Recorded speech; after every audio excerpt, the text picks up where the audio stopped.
मैनू दस दिओ।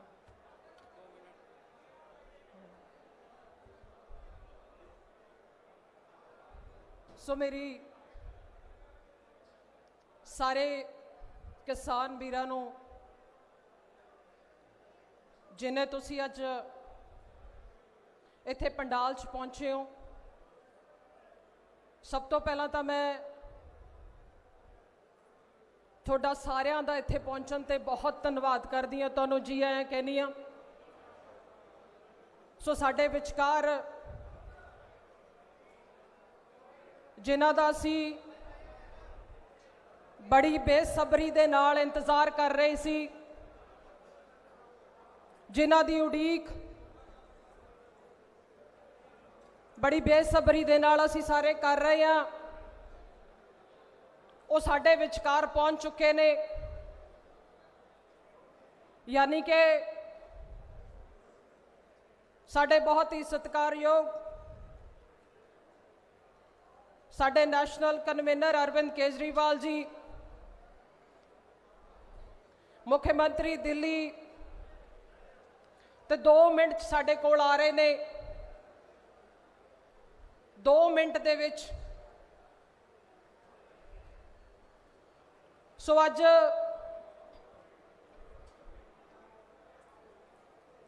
तुसी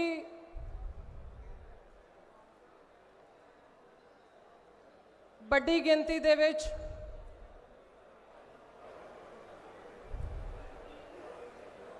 अपनियां अपनियां सो साडे विचकार साडे बहुत ही सत्कारयोग जिन्हां दा असीं बड़ी बेसब्री दे नाल इंतज़ार कर रहे सी, मुख्यमंत्री दिल्ली साडे नैशनल कन्वीनर अरविंद केजरीवाल जी पहुंच चुके ने। सो उन्हां दा स्टेज ते पहुंचण ते मैं स्वागत करदी हां, उन्हां दा धन्नवाद करदी हां। और पंडाल च बैठे हुए सारे ही मेरे सत्कारयोग किसान वीर, किसान भरा, थोड़ा सारियां दा भी मैं अज इस विशेष प्रोग्राम किसानां दे नाल खास गलबात थोड़ा सारियां दा स्वागत करदी हां, धन्नवाद करदी हां। ते मंच ते बैठे हुए साडे बहुत ही सत्कारयोग साडे पंजाब मामलियां दे इंचार्ज सरदार जरनैल सिंह जी, साडे सह परिवारी बहुत सत्कारयोग राघव चड्ढा जी, ते साडे विरोधी धिर दे नेता साडे विचकार पहुंचे ने हरपाल चीमा जी, और साडे आम आदमी पार्टी दे प्रधान भगवंत मान जी, जिहड़े कि 2 मिनट दे विच साडे विच पहुंच रहे ने, जिहड़े बाहर बैठे ने हॉल च गल कर रहे ने।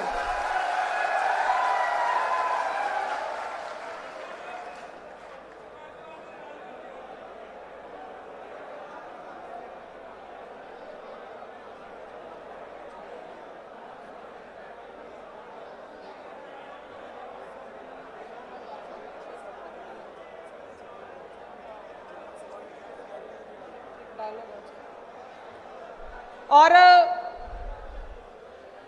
मेरे सज्जे हाथ बैठे हुए बहुत ही सत्कारयोग MLA बुढलाडा बुधराम जी बैठे ने, MLA जयकिशन रोड़ी जी, MLA सुनाम अमन अरोड़ा जी, MLA बरनाला गुरमीत हेयर जी, और साडे मान साहब साडे पंजाब प्रधान भगवंत मान जी साडे विचकार पहुंच चुके ने। मैंबर पार्लीमेंट संगरूर उन्हां दा भी इत्थे पहुंचण ते मैं बहुत स्वागत करती हाँ। और मनजीत बिलासपुर जी MLA साहबान, कुलवंत पंडोरी जी सज्जे हाथ बैठे हुए, और सारे दे सारे हल्का इंचार्ज जिन्ने अज इस समागम दे विच पहुंचे ने, सो मैं सारियां दा बहुत स्वागत करती हाँ।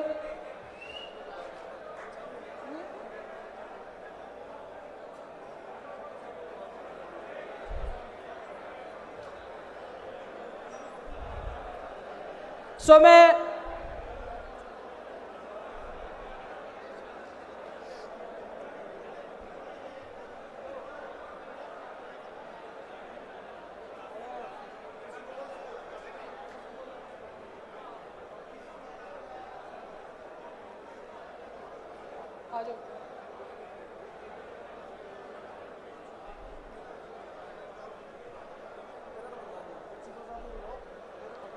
सो इस तो पहला कि आपां इस प्रोग्राम की शुरुआत नूं अगे वधाईए, तो मैं साडे बहुत ही सत्कारयोग MLA बुद्धराम जी उन्होंने बेनती करूँगी कि 2 मिनट आके वो थोड़े सारिਆਂ नाल गलबात करन। MLA बुद्धराम जी।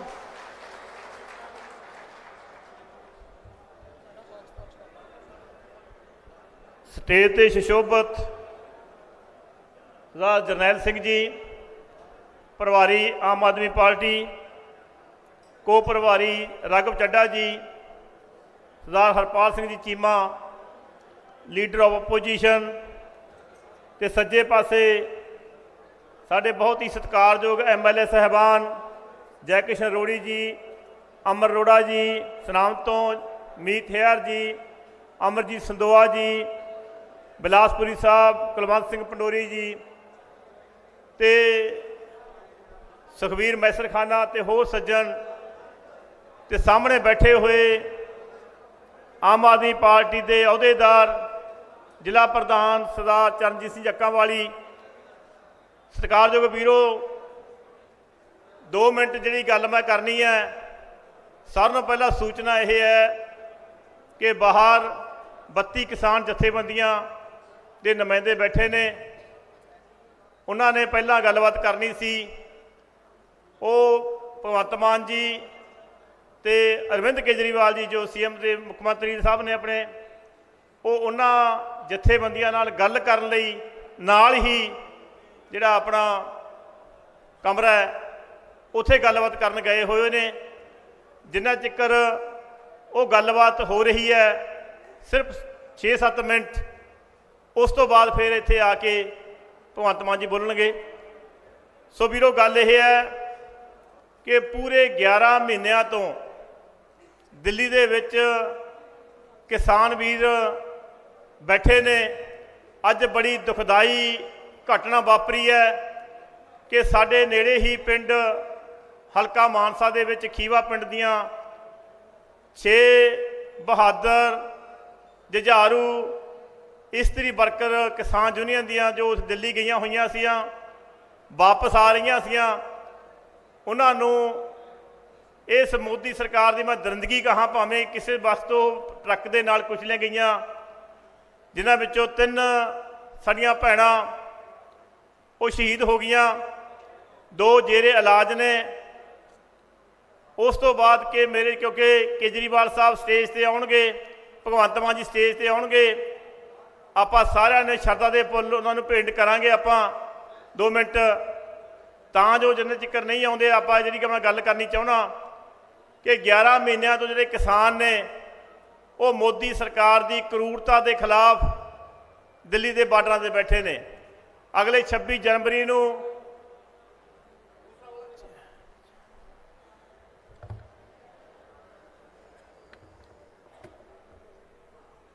26 नवंबर नूं पूरा साल भर हो जाना है, 365 दिन हो जाने ने दिल्ली दे विच। भावें अंदोलन जिहड़ा हैगा वो 400 दिनों तो वध टप चुकिया है।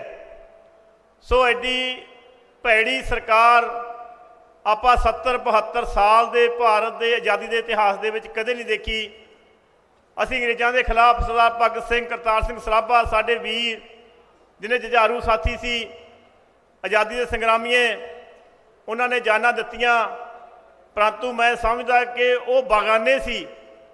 जे वो साडे तशद्दद करते, शहीद करते सी, फांसियां दिंदे सी, सानू पता सी कि साडे दुश्मन ने, बाहरले ने, परंतु यह कदे नहीं सोचिया सी कि उस आज़ादी के संग्राम दे विच जिन्हां ने कुर्बानियां कीतियां, उस आज़ादी संग्राम दे विच जिन्हां ने फांसी के रस्से चूमे, उन्होंने कदे भी ये आस नहीं कि साडे अपने ही देश के बशिंदे ये मोदी वर्गे साडे ते इन्ने जालम तरीके दे नाल साडे नाल व्यवहार करनगे।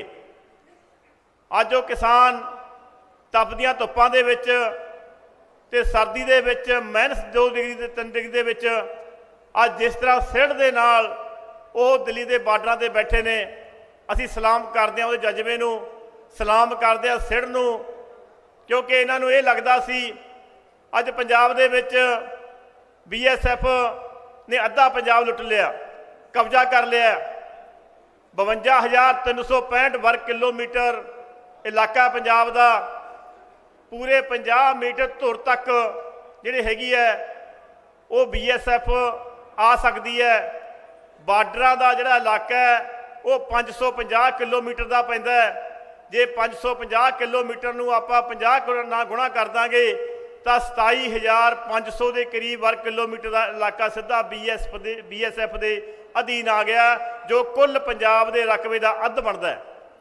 सो जेकर अद्ध जिहड़ा हैगा वो सीधा मोदी सरकार की, अमित शाह की, उस जावड़ सरकार की कब्जे 'च आ जाता है, तो भला फिर आपां किस तरह सुख मंगा सकते हैं।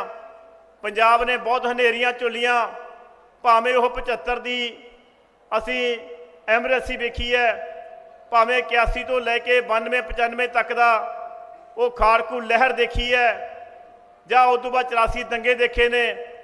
जिस तरह पंजाब की इकॉनमी जो किसी समय 1 नंबर पर होंदी सी, अज वो 17वें नंबर पर आ चुकी है, क्योंकि लगातार पंजाब केंद्र के जख्मां जिहड़े जख्म ने वो पंजाब नूं दे रहा है। जख्मां दे किते मलम लाउण की कोशिश नहीं की केंद्र सरकार की, जिहड़ी दिल्ली सरकार जिहड़ी केंद्री सरकार है उसने। तो सानूं समझना चाहिए कि साडे नाल किहो जिहा व्यवहार हो रहा है। सो साथियों, अज वो पंजाब का हालत इन्नी है कि विधान सभा दे विच जदों बजट पेश होंदा है, बड़े शर्म की गल है कि वो पंजाब जिहड़ा 1 नंबर ते सी, जिथे सारे नालों वध रकबे विच अनाज उगाया जाता है, जिथों के लोग मेहनती ने, जिन्हां दे चप्पे चप्पे ते गुरु दियां बांगां दे नाल गुरु दियां बख्शिशां ने, अज वो पंजाब 3 लाख करोड़ का करजाई है। अज वो पंजाब दे विच ना चंगी सेहत सहूलतां ने, अज वो पंजाब दे विच ना चंगियां सिक्ख्या सहूलतां ने, ना दफ्तर ने, ना क्लर्क ने, ना मास्टर ने। यूनीवर्सिटी दे विच साढ़े 46 कालजां दे विचों 1875 पोस्टां विचों सिर्फ 375 भरीआं ने, 1500 पोस्टां खाली पईआं ने। और इन्ना ਇਹਦਾ मतलब ये नहीं है कि पंजाब की आर्थिकता डाउन है। गल यह है कि पहला अकाली भाजपा ने तो हुण कांग्रेस ने बकायदा पंजाब नूं लुट्टिया, अपने निजी हित वास्ते लुट्टिया। भगवंत मान जी अक्सर कहते होंगे है कि सुखबीर बादल कहता मैं किसान हाँ, तो भगवंत मान जी कहते कि मैं पूछया भी तू किहो जिहा किसान है भाई दस मैनू, जिस दियां 200 बसां तो लैके 1400 बसां बन गईयां। तू किहो जिहा किसान है जिन्हें कैलीफोर्निया विच 1000 एकड़ के फार्म ने। तू किहो जिहा किसान है कि जिहदे इंडिया दे विच कोई इहो जिहा थां ही नहीं जिथे 5 स्टार होटल ना होण।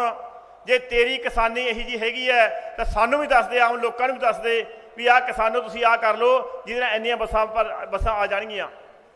सो गल ये नहीं, मैं विधान सभा दे विच एक बारी क्वेश्चन हो रहा सी, इधरले पासे सुखबीर बादल बैठा सी, मजीठिया बैठा सी। लुट्टण का कारण की है कि पंजाब का जिहड़ा पैसा है, पंजाब की रेवन्यू है, आमदन है, वो तुहाडे आपां सारिਆਂ ਦਿੱਤੇ ਹੋਏ टैक्सां विच आउंदी है। इन्हां ने वो टैक्सां नूं बड़ी बेरहमनी नाल रोड़े आपदे निजी हित वास्ते। एक बारी कोई सरपंच, मैं विधान सभा च गल कीती ऑन रिकॉर्ड, एक बारी जदों सरपंच कबा गया प्रकाश सिंह बादल कोले, कहना जी मैनू 15 लाख रुपया दे दो ग्रांट। तो प्रकाश सिंह बादल उन्होंने कहना सरपंच नूं मेरा दोस्त ही बुलाडे का रहने वाला है, कहना 15 लाख की आ चक 20 लाख अद्धे कला दी। ਸੋ ਜਦੋਂ ਅੱਧੇ ਕੁ ਲੱਗਣਗੇ ਇਹਦਾ ਮਤਲਬ ਤੁਸੀਂ ਮੁੱਖ ਮੰਤਰੀ ਕਹੀ ਜਾਂਦਾ ਉਹ ਚੌਥਾ ਹਿੱਸਾ ਲਊਗਾ। ਸੋ ਇਸ ਕਰਕੇ ਪੰਜਾਬ ਦਾ ਜਿਹੜੀ ਰੈਵਨਿਊ ਹੈ, ਪੰਜਾਬ ਦੀ ਆਮਦਨ ਹੈ, ਦੋਨੇ ਹੱਥੀਂ ਲੁੱਟੀ ਹੈ। ਤੋ ਇਹ ਸਾਰੀਆਂ ਗੱਲਾਂ ਨੂੰ ਦੇਖਦੇ ਹੋਏ ਅਸੀਂ ਸਾਰੇ ਪੰਜਾਬੀ ਲੋਕ ਹੁਣ ਸਮਝ ਚੁੱਕੇ ਹਾਂ, ਜੇ ਕੋਈ ਬਚਾ ਸਕਦਾ ਹੈ ਤਾਂ ਉਹ ਤੀਜੀ ਧਿਰ ਆਮ ਆਦਮੀ ਪਾਰਟੀ ਬਚਾ ਸਕਦੀ ਹੈ। ਇਸ ਤੋਂ ਬਾਅਦ ਅਗਲਾ ਜਿਹੜਾ ਸਟੇਜ ਦੀ ਕਾਰਵਾਈ ਹੈ ਭੈਣ ਬਲਜਿੰਦਰ ਕੌਰ ਦੀ ਹੱਥ 'ਚ। ਸੋ ਬਹੁਤ ਬਹੁਤ ਧੰਨਵਾਦ। ਸਾਡੇ ਵਿਚਕਾਰ ਸਾਡੇ ਕਿਸਾਨ ਵਿੰਗ ਦੇ ਇੰਚਾਰਜ ਕੁਲਤਾਰ ਸੰਧਵਾ ਜੀ, ਉਹ ਵੀ ਸਾਡੇ ਵਿਚਕਾਰ ਪਹੁੰਚ ਚੁੱਕੇ ਨੇ। ਉਹਨਾਂ ਦਾ ਪਹੁੰਚਣ 'ਤੇ ਧੰਨਵਾਦ, ਸਵਾਗਤ ਕਰਦੇ ਹਾਂ। ਸੋ ਇਸ ਤੋਂ ਪਹਿਲਾਂ ਕਿ ਸਾਰੇ ਪ੍ਰੋਗਰਾਮ ਨੂੰ ਆਪਾਂ ਅੱਗੇ ਵਧਾਈਏ, ਜਿਵੇਂ ਮੇਰੇ ਬੋਲਣ ਤੋਂ ਪਹਿਲਾਂ ਇਸ ਮੰਚ 'ਤੇ ਜ਼ਿਕਰ ਹੋਇਆ ਕਿ ਬਹੁਤ ਦੁਖਦਾਈ ਖਬਰ ਜਿਹੜੀ ਅੱਜ ਸਵੇਰੇ ਆਈ ਆ ਕਿ ਜਿੱਥੇ ਸਾਡੇ ਕਿਸਾਨ ਵੀਰ ਲਗਾਤਾਰ ਬਾਰਡਰਾਂ 'ਤੇ ਬੈਠੇ 11 ਮਹੀਨਿਆਂ ਤੋਂ ਸੰਘਰਸ਼ ਕਰ ਰਹੇ ਆ, ਤਾਂ ਉਹਨਾਂ ਦੇ ਵਿੱਚ ਸਾਡੀਆਂ ਕਿਸਾਨ ਔਰਤਾਂ ਜਿਨ੍ਹਾਂ ਦੀ ਇੱਕ ਬਹੁਤ ਵੱਡੀ ਸ਼ਮੂਲੀਅਤ ਰਹੀ ਆ। ਤੇ ਅੱਜ ਸਵੇਰੇ 3 ਔਰਤਾਂ ਜਿਹੜੀਆਂ ਕਿ ਟੋਟਲ 6, ਜਿਨ੍ਹਾਂ ਦੇ ਵਿੱਚੋਂ 3 ਦੀ ਜਾਨ ਚਲੀ ਜਾਂਦੀ ਆ, 3 ਔਰਤਾਂ ਅੱਜ ਉੱਥੇ ਸੰਘਰਸ਼ ਕਰਦੀਆਂ ਸ਼ਹੀਦ ਹੋ ਜਾਂਦੀਆਂ ਨੇ। ਸੋ ਸਭ ਤੋਂ ਪਹਿਲਾਂ ਤਾਂ ਮੇਰੀ ਸਾਰਿਆਂ ਨੂੰ ਬੇਨਤੀ ਹੈ ਕਿ ਖੜੇ ਹੋ ਕੇ 2 ਮਿੰਟ ਦੇ ਲਈ ਉਹਨਾਂ ਦੀ ਆਤਮਾ ਦੀ ਸ਼ਾਂਤੀ ਲਈ ਆਓ 2 ਮਿੰਟ ਦੇ ਲਈ ਮੌਨ ਧਾਰ ਕੇ ਆਪਾਂ ਸਾਰੀ ਅਰਦਾਸ ਕਰੀਏ।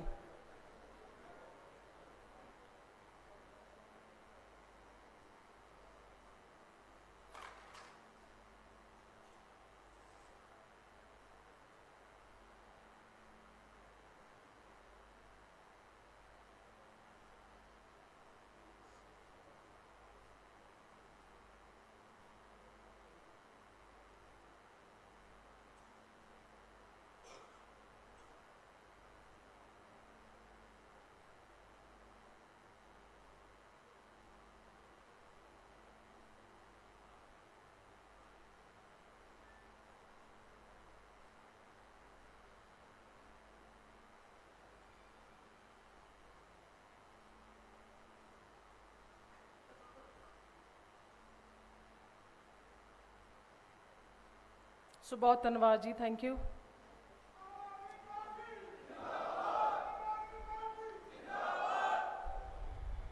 ਇਸ ਤੋਂ ਬਾਅਦ ਕਿ ਆਪਾਂ ਇਸ ਪ੍ਰੋਗਰਾਮ ਨੂੰ ਅੱਗੇ ਵਧਾਉਂਦੇ ਹੋਏ ਮੈਂ ਚਾਹੂੰਗੀ ਕਿ ਕੁਝ ਕਿਸਾਨ ਵੀਰ ਉਹ ਆਪਣੀ ਗੱਲਬਾਤ ਜ਼ਰੂਰ ਅੱਜ ਇੱਥੇ ਰੱਖਣ। ਉਹ ਕੀ ਹੰਢਾਰੇ ਨੇ, ਕਿਸਾਨੀ ਕਿਹੜੇ ਦੁਖਾਂਤ ਵਿੱਚੋਂ ਲੰਘ ਰਹੀ ਆ, ਜਾਂ ਫਿਰ ਕਿਸਾਨ ਦੀਆਂ ਕੀ ਮੁਸ਼ਕਲਾਂ ਨੇ ਜਿਹੜੀਆਂ ਹਰ ਸਰਕਾਰ ਨੇ ਅਣਸੁਣੀਆਂ ਕੀਤੀਆਂ ਨੇ, ਜਾਂ ਫਿਰ ਹਰ ਸਰਕਾਰ ਨੇ ਬੇਗੌਲੀਆਂ ਕੀਤੀਆਂ ਨੇ। ਪਰ ਅੱਜ ਸਾਡੇ ਵਿਚਕਾਰ ਉਹ ਸ਼ਖਸ, ਉਹ ਸ਼ਖਸੀਅਤ ਯਾਨੀ ਕਿ ਅਰਵਿੰਦ ਕੇਜਰੀਵਾਲ ਮੁੱਖ ਮੰਤਰੀ ਦਿੱਲੀ, ਜਿਹਨੂੰ ਮੈਂ ਦੂਜੇ ਸ਼ਬਦਾਂ 'ਚ ਜੇ ਕਹਾਂ ਕਿ ਸਾਡੇ ਦੇਸ਼ ਦਾ ਭਵਿੱਖ, ਉਹ ਸਾਡੇ ਵਿਚਕਾਰ ਪਹੁੰਚੇ ਨੇ। ਔਰ ਇੱਕ ਕਿਸਾਨ ਦੀ ਧੀ ਹੋਣ ਦੇ ਨਾਤੇ ਮੈਂ ਅੱਜ ਇਹਨਾਂ ਦਾ ਵਿਸ਼ੇਸ਼ ਤੌਰ ਤੇ ਧੰਨਵਾਦ ਕਰਦੀ ਹਾਂ ਕਿ ਜਦੋਂ ਦੇਸ਼ ਭਰ ਦਾ ਕਿਸਾਨ, ਪੰਜਾਬ ਦਾ ਕਿਸਾਨ ਦਿੱਲੀ ਤੇ ਬਾਰਡਰਾਂ ਤੇ ਬੈਠਾ ਲਗਾਤਾਰ ਸੰਘਰਸ਼ ਕਰ ਰਿਹਾ ਸੀ, ਉਹ ਪੋਹ ਮਾਘ ਦੀਆਂ ਰਾਤਾਂ, ਜੇਠ ਹਾੜ ਦੀਆਂ ਧੁੱਪਾਂ ਦੇ ਵਿੱਚ ਉਸ ਸਾਰੇ ਦੇ ਸਾਰੇ ਆਪਦੇ ਤਿਉਹਾਰ ਜਿਹਨੇ ਆਪਣੇ ਘਰ-ਬਾਰ ਛੱਡ ਕੇ ਉਸ ਬਾਰਡਰਾਂ ਤੇ ਮਨਾਏ ਨੇ। ਔਰ ਉਸ ਦੁਖਦਾਈ ਸਮੇਂ ਦੇ ਵਿੱਚ ਜੇ ਕਿਸਾਨਾਂ ਦੀ ਕਿਸੇ ਨੇ ਬਾਂਹ ਫੜੀ ਆ ਤਾਂ ਇਸ ਗੱਲ ਦਾ ਮਾਣ ਮਹਿਸੂਸ ਹੁੰਦਾ ਕਿ ਉਹ ਆਮ ਆਦਮੀ ਪਾਰਟੀ ਦੇ ਸਾਡੇ ਲੀਡਰ ਅਰਵਿੰਦ ਕੇਜਰੀਵਾਲ ਜੀ ਨੇ। ਉਹ ਸ਼ਖਸ ਨੇ ਜਿਨ੍ਹਾਂ ਨੇ ਹਰ ਉਹ ਸੰਭਵ ਕੋਸ਼ਿਸ਼ ਕੀਤੀ, ਭਾਵੇਂ ਉਹ ਕਿਸਾਨਾਂ ਦੇ ਨਾਲ ਬਾਰਡਰਾਂ ਤੇ ਜਾ ਕੇ ਧਰਨਿਆਂ ਦੇ ਵਿੱਚ ਸ਼ਮੂਲੀਅਤ ਕੀਤੀ ਔਰ ਹਰ ਤਰ੍ਹਾਂ ਦੀ ਸੇਵਾ ਮੁਹੱਈਆ ਕਰਾਈ, ਪੀਣ ਵਾਲੇ ਪਾਣੀ ਤੋਂ ਲੈ ਕੇ ਵਾਈਫਾਈ ਤੋਂ ਲੈ ਕੇ, ਤਾਂ ਕਿ ਜਿਹੜੀ ਉੱਥੇ ਗੱਲਬਾਤ ਹੁੰਦੀ ਆ ਉਹ ਵਾਪਸ ਪੰਜਾਬ ਤੱਕ ਪਹੁੰਚਦੀ ਰਹੇ। ਟੋਇਲਟਸ ਤੋਂ ਲੈ ਕੇ ਹਰ ਜਿਹੜਾ ਕੋਈ ਪ੍ਰਬੰਧ ਆਮ ਆਦਮੀ ਪਾਰਟੀ ਦੀ ਸਰਕਾਰ ਉੱਥੇ ਕਰ ਸਕਦੀ ਸੀ ਉਹ ਕੀਤਾ। ਔਰ ਇਸ ਗੱਲ ਦਾ ਮੈਂ ਵਿਸ਼ੇਸ਼ ਧੰਨਵਾਦ ਪੰਜਾਬ ਤਰਫੋਂ, ਕਿਸਾਨਾਂ ਤਰਫੋਂ ਮੈਂ ਅਰਵਿੰਦ ਕੇਜਰੀਵਾਲ ਜੀ ਦਾ ਕਰਦੀ ਹਾਂ, ਦਿੱਲੀ ਸਰਕਾਰ ਦਾ ਕਰਦੀ ਹਾਂ।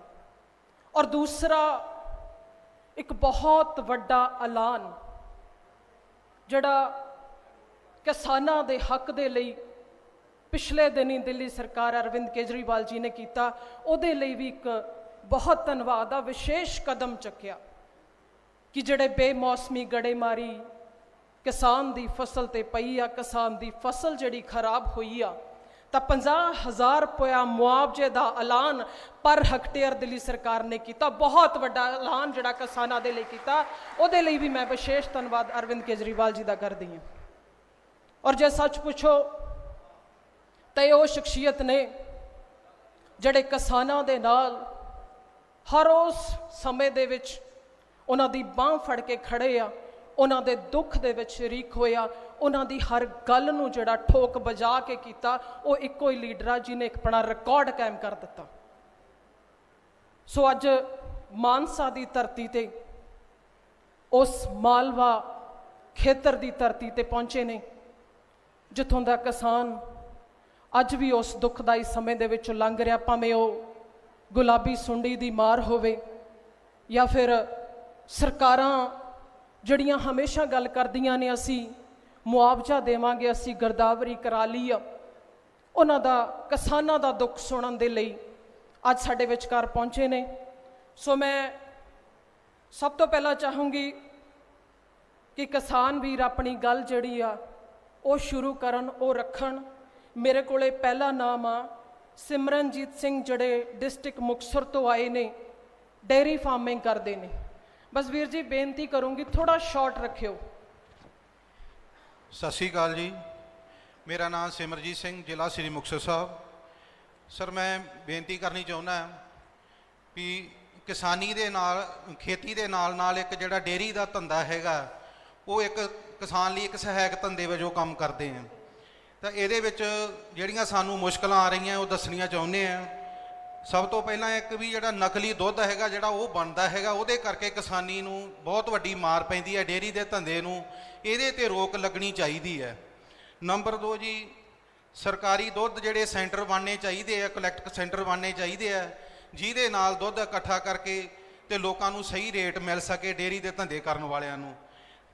ਇਹ ਪਸ਼ੂਆਂ ਦੇ ਹਸਪਤਾਲਾਂ ਦਾ ਪੰਜਾਬ ਦੇ ਵਿੱਚ ਬਹੁਤ ਮੰਦਾ ਹਾਲ ਹੈ ਜੀ। ਉਹ ਪਸ਼ੂਆਂ ਦੇ ਹਸਪਤਾਲਾਂ ਦੇ ਵਿੱਚ ਡਾਕਟਰ ਜਿਹੜੇ ਉਹ ਭਰਤੀ ਕੀਤੇ ਜਾਣ ਆਉਣ ਵਾਲੇ ਸਮੇਂ ਦੇ ਵਿੱਚ ਜੀ, ਤੇ ਉਹਦਾ ਜਿਹੜਾ ਹੈਗਾ ਵੀ ਪਸ਼ੂਆਂ ਦੀ ਜਿਹੜੀ ਨਸਲ ਦੇ ਸੁਧਾਰ ਵਾਸਤੇ ਚੰਗੇ ਸੀਮਨ ਲਿਆਂਦੇ ਜਾਣ ਤੇ ਜਾਂ ਜਿਹਦੇ ਨਾਲ ਕਿਸਾਨੀ ਦਾ ਕੋਈ ਫਾਇਦਾ ਹੋ ਸਕੇ। ਤੇ ਇੱਕ ਹੈ ਜੀ ਪਸ਼ੂਆਂ ਦਾ ਜਿਹੜਾ ਬੀਮਾ ਆਉਣ ਵਾਲੇ ਸਮੇਂ ਦੇ ਵਿੱਚ ਇਹ ਵੀ ਲਾਜ਼ਮੀ ਹੋਣਾ ਚਾਹੀਦਾ ਹੈ। ਜਦੋਂ ਕਿਸੇ ਪਸ਼ੂ ਦਾ ਨੁਕਸਾਨ ਹੁੰਦਾ ਹੈ ਜੀ ਤਾਂ ਉਹਦੇ ਨਾਲ ਉਹ ਬੀਮੇ ਦੇ ਰਾਹੀਂ ਉਹਦੀ ਪੂਰਤੀ ਹੋ ਸਕੇ। ਤੇ ਇੱਕ ਹੈ ਜੀ ਜਿਹੜੀ ਫੀਡ ਹੈ, ਉਹਦੇ ਮੁਕਾਬਲੇ ਦੇ ਵਿੱਚ ਦੁੱਧ ਦਾ ਰੇਟ ਹੈ ਜਿਹੜਾ, ਫੀਡ 35 ਰੁਪਏ ਮਿਲਦੀ ਹੈ ਜੀ ਤੇ ਦੁੱਧ ਦਾ ਰੇਟ 25 ਰੁਪਏ ਹੈ, ਤਾਂ ਉਹਦੇ ਨਾਲ ਬਹੁਤ ਸ਼ੋਸ਼ਣ ਹੁੰਦਾ ਹੈਗਾ। ਉਹਦੇ ਵਿੱਚ ਦੁੱਧ ਦਾ ਜਿਹੜਾ ਰੇਟ ਹੈਗਾ ਉਹ ਸਹੀ ਮਿਲੇ ਤੇ ਫੀਡ ਦਾ ਰੇਟ ਘੱਟ ਹੋਣਾ ਚਾਹੀਦਾ ਹੈਗਾ ਜੀ। ਇੱਕ ਹੈ ਜੀ, ਅਗਲਾ ਹੈਗਾ ਜੀ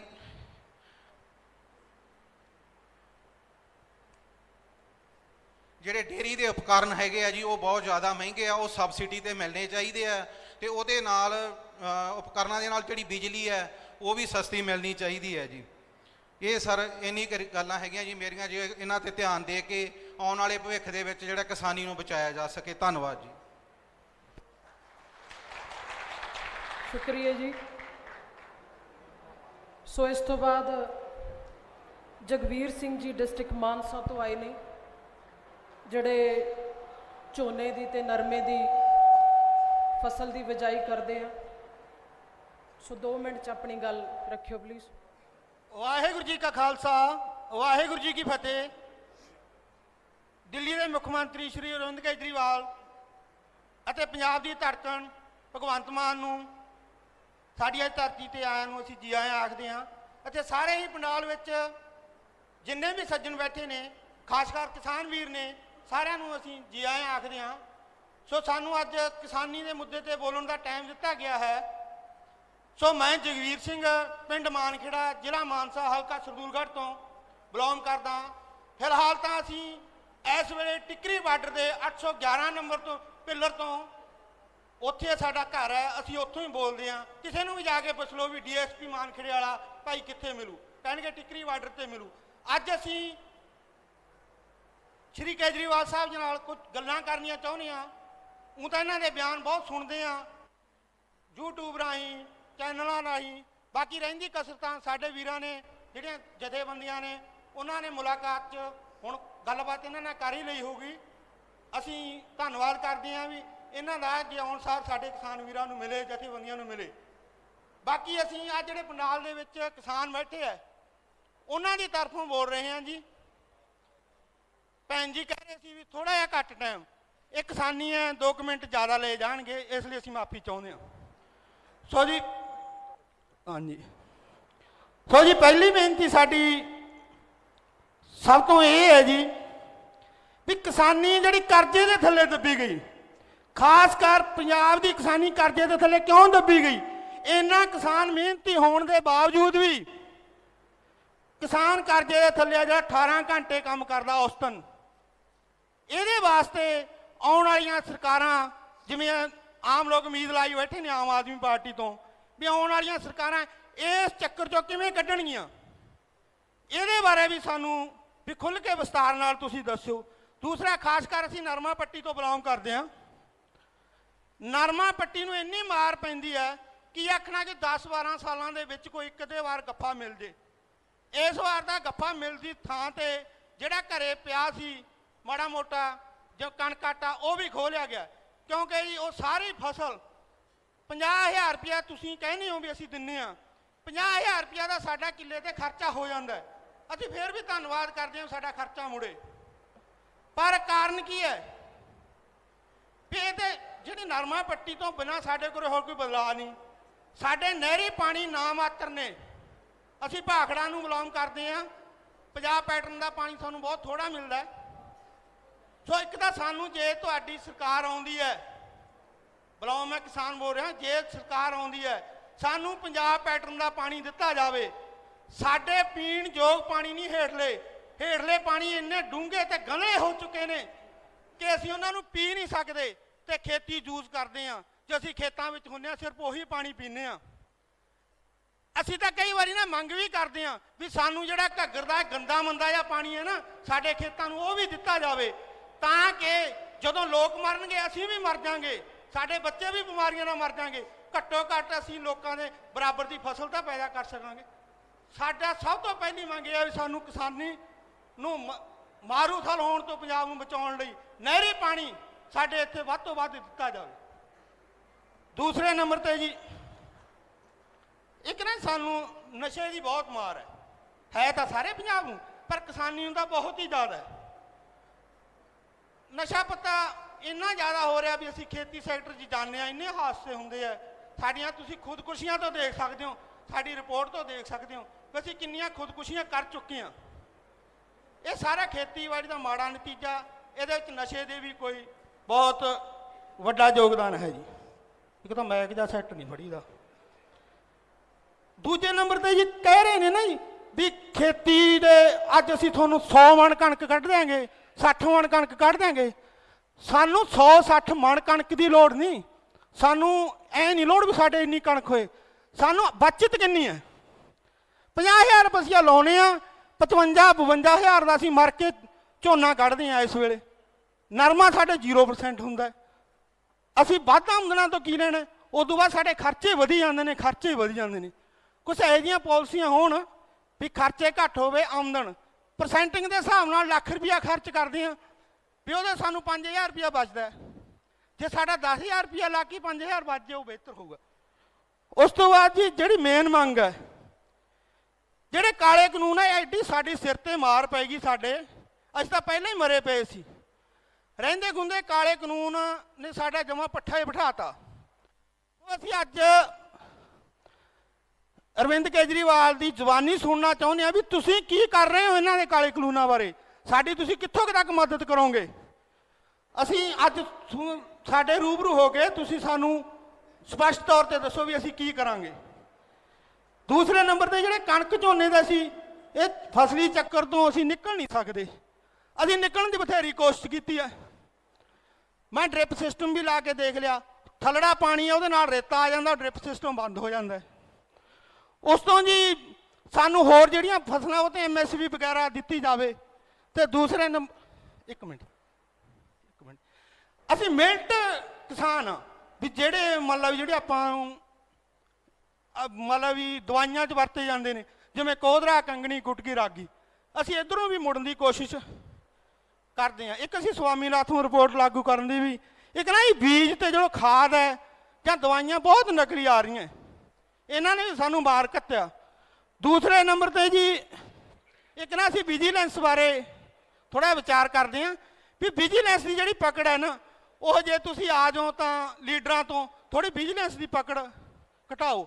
ਲੀਡਰਾਂ ਦੀ ਪਕੜ ਇੰਨੀ ਹੈ ਵਿਜੀਲੈਂਸ ਤੇ ਕਿ ਜੀ ਮੇਰੇ ਨਾਲ ਆਪ ਬੀਤੀ ਆ। ਮੈਂ ਮਾਨ ਸਾਹਿਬ ਨੂੰ ਮਿਲਿਆ ਵੀ ਅਸੀਂ ਪਟਵਾਰੀ ਨੂੰ, ਥੋੜ੍ਹੀ ਲੰਮੀ ਹੋ ਰਹੀ ਹੈ ਗੱਲ, ਅਸੀਂ ਪਟਵਾਰੀ ਨੂੰ ਮਿਲੇ, ਉਹਨੇ ਰਿਸ਼ਵਤ ਮੰਗੀ, ਅਸੀਂ ਬਹੁਤ ਪ੍ਰੋਸੀਜਰ ਚਲਾਇਆ, ਚੰਡੀਗੜ੍ਹ ਤੱਕ ਵੀ ਗਏ, ਪਰ ਅਖੀਰ ਤੇ ਸਾਨੂੰ ਵਿਜੀਲੈਂਸ ਤੇ ਸੀਨੀਅਰ ਅਫਸਰਾਂ ਨੇ ਆਪਦਾ ਨਾਂ ਦੱਸਣ ਤੋਂ ਗਰੇਜ ਕਰਕੇ ਇਹ ਕਹਿਤਾ ਵੀ ਭਾਈ ਅਸੀਂ ਲੀਡਰਾਂ ਦੀ ਮਾਰ ਥੱਲੇ ਇਸ ਤਰ੍ਹਾਂ ਕੁਝ ਨਹੀਂ ਕਰ ਸਕਦੇ।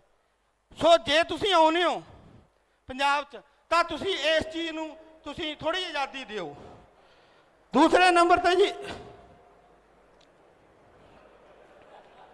ਹਾਂਜੀ ਔਰ ਬਾਕੀ ਜੀ ਅਸੀਂ ਨਾ ਇੱਕ ਜਦੋਂ ਧਰਨਿਆਂ ਤੇ ਬਹਿੰਦੇ ਆ, ਇੱਕ ਨਾ ਅਸੀਂ ਉਮੀਦ ਜੀ ਲਾ ਕੇ ਰੱਖਦੇ ਆ ਵੀ ਸਾਡੇ ਨਾਲ ਦੋ ਮੁੰਡੇ ਨੇ ਜਿਹੜੇ ਨੌਜਵਾਨ ਦੇ ਨੇ, ਇੱਕ ਤਾਂ ਭਗਵੰਤ ਮਾਨ ਜੀ ਨੇ ਜਿਹੜੇ ਉੱਥੇ ਗੱਜਦੇ ਨੇ ਜਾ ਕੇ, ਦੂਜਾ ਅਰਵਿੰਦ ਕੇਜਰੀਵਾਲ ਨੇ। ਸਾਨੂੰ ਕਿਸਾਨਾਂ ਨੂੰ ਦੋ ਨੌਜਵਾਨਾਂ ਤੋਂ ਥੋੜ੍ਹੀ ਜਿਹੀ ਉਮੀਦ ਹੈ ਵੀ ਉੱਥੇ ਸਾਡੇ ਧਰਨੇ 'ਚ ਵੀ ਇਹਨਾਂ ਨੇ ਸਾਡੀ ਮਦਦ ਕੀਤੀ ਆ, ਪਰ ਓਨੀ ਤਾਂ ਨਹੀਂ ਕਹਿੰਦੇ ਅਸੀਂ ਕੀਤੀ, ਪਰ ਵੀ ਕੁਛ ਨਾ ਕੁਛ ਸਾਡੀ ਮਦਦ ਕੀਤੀ ਹੈ ਦੂਸਰਿਆਂ ਨਾਲੋਂ। ਸੋ ਇਹਨਾਂ ਅਸੀਂ ਗੱਲਾਂ ਦਾ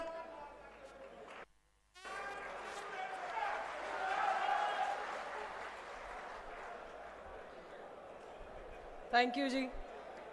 ਬਿਲਕੁਲ ਸਰ, ਇਹਨਾਂ ਨੇ ਬਿਲਕੁਲ ਸਹੀ ਕਿਹਾ, ਕਿਉਂਕਿ ਬੇਸਿਕਲੀ ਜਿਹੜਾ ਦੇਖ ਰਹੇ ਹਾਂ ਕਿ ਇਸ ਹਾਸੀ ਦੇ ਪਿੱਛੇ ਕਿਸਾਨਾਂ ਦਾ ਦਰਦ ਆ, ਕਿਉਂਕਿ ਜਦੋਂ ਨਰਮਾ ਪੈਦਾ ਕਰਦੇ ਆ ਤਾਂ ਉਸ ਨਰਮੇ ਨੂੰ ਪੈਦਾ ਕਰਨ ਦੇ ਲਈ ਬਹੁਤ ਸਾਰਾ ਜਿਹੜਾ ਉਹ ਖਰਚ ਹੋ ਜਾਂਦਾ। ਔਰ ਇੱਕ ਹੋਰ ਵੱਡੀ ਸਮੱਸਿਆ ਮਾਲਵੇ ਦੀ ਕਿ ਜਿੱਥੇ ਹੇਠਲਾ ਪਾਣੀ ਬਹੁਤ ਗੰਦਲਿਆ ਹੋਇਆ, ਤਾਂ ਜਿਹੜੇ ਪਿੰਡ ਟੇਲਾਂ ਤੇ ਪੈ ਜਾਂਦੇ ਆ, ਜਿਹੜੇ ਖੇਤ ਟੇਲਾਂ ਤੇ ਪੈ ਜਾਂਦੇ ਆ, ਉਹਨਾਂ ਕੋਲ ਤਾਂ ਬਿਲਕੁਲ ਪਾਣੀ ਨਹੀਂ ਪਹੁੰਚਦਾ, ਜਿਹਦੇ ਕਰਕੇ ਫਸਲ ਪੂਰੀ ਖਤਮ ਹੋ ਜਾਂਦੀ ਹੈ।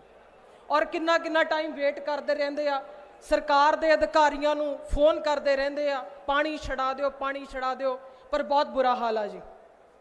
ਸੋ ਇਸ ਤੋਂ ਬਾਅਦ ਮੈਂ ਬੇਨਤੀ ਕਰੂੰਗੀ ਗੁਰਲਾਲ ਸਿੰਘ ਜੀ ਡਿਸਟ੍ਰਿਕਟ ਬਠਿੰਡਾ ਤੋਂ, ਜਿਹੜੇ ਪਰਾੜੀ ਨਾਲ ਸੰਬੰਧਿਤ ਆਪਣੀ ਗੱਲਬਾਤ ਰੱਖਣਗੇ। ਗੁਰਲਾਲ ਸਿੰਘ ਜੀ।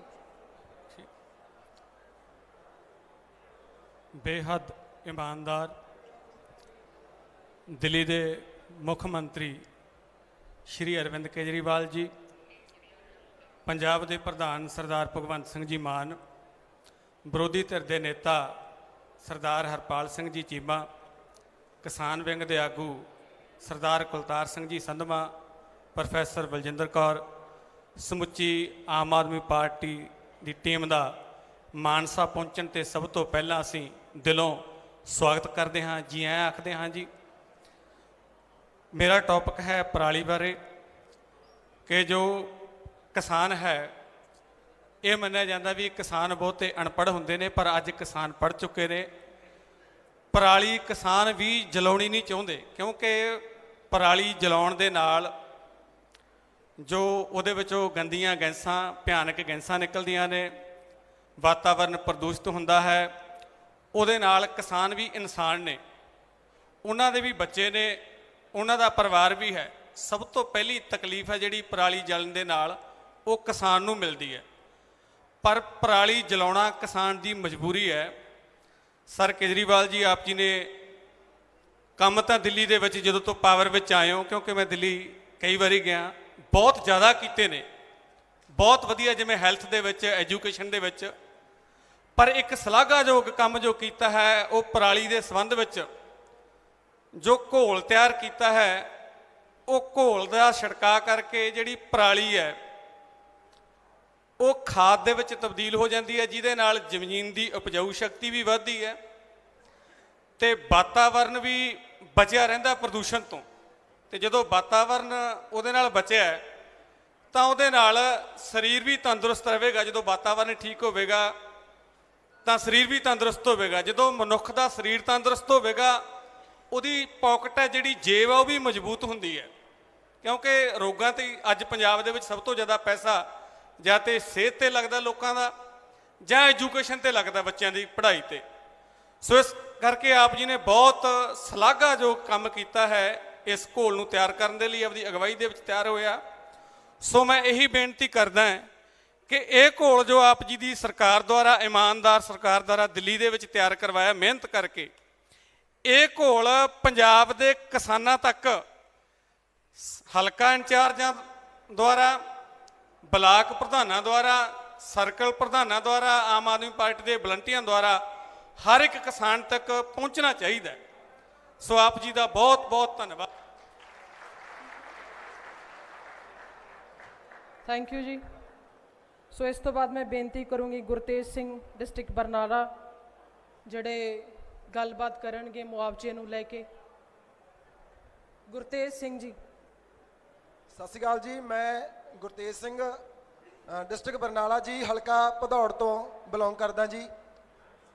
ਅੱਜ ਮੈਂ ਕੁਝ ਕਹਾਣੀ 1-2 ਮਿੰਟ ਮੈਂ ਲਊਂਗਾ ਜੀ। ਮੈਨੂੰ ਵੀਰ ਜੀ ਨੇ ਕਹਿਤਾ ਸੀ ਵੀ ਅੱਧਾ ਮਿੰਟ ਲਿਓ, ਪਰ ਮੈਨੂੰ ਕਹਾਣੀ ਮੈਂ ਸੁਣਾਉਣੀ ਆ ਆਪਣੇ ਘਰ ਦੀ, ਕਿਉਂਕਿ ਮੁਆਵਜ਼ਾ ਕਹਿਣਾ ਸੌਖਾ ਪਰ ਪੰਜਾਬ ਸਰਕਾਰ ਵੱਲੋਂ ਇਹ ਮਿਲਦਾ ਬੜਾ ਔਖਾ।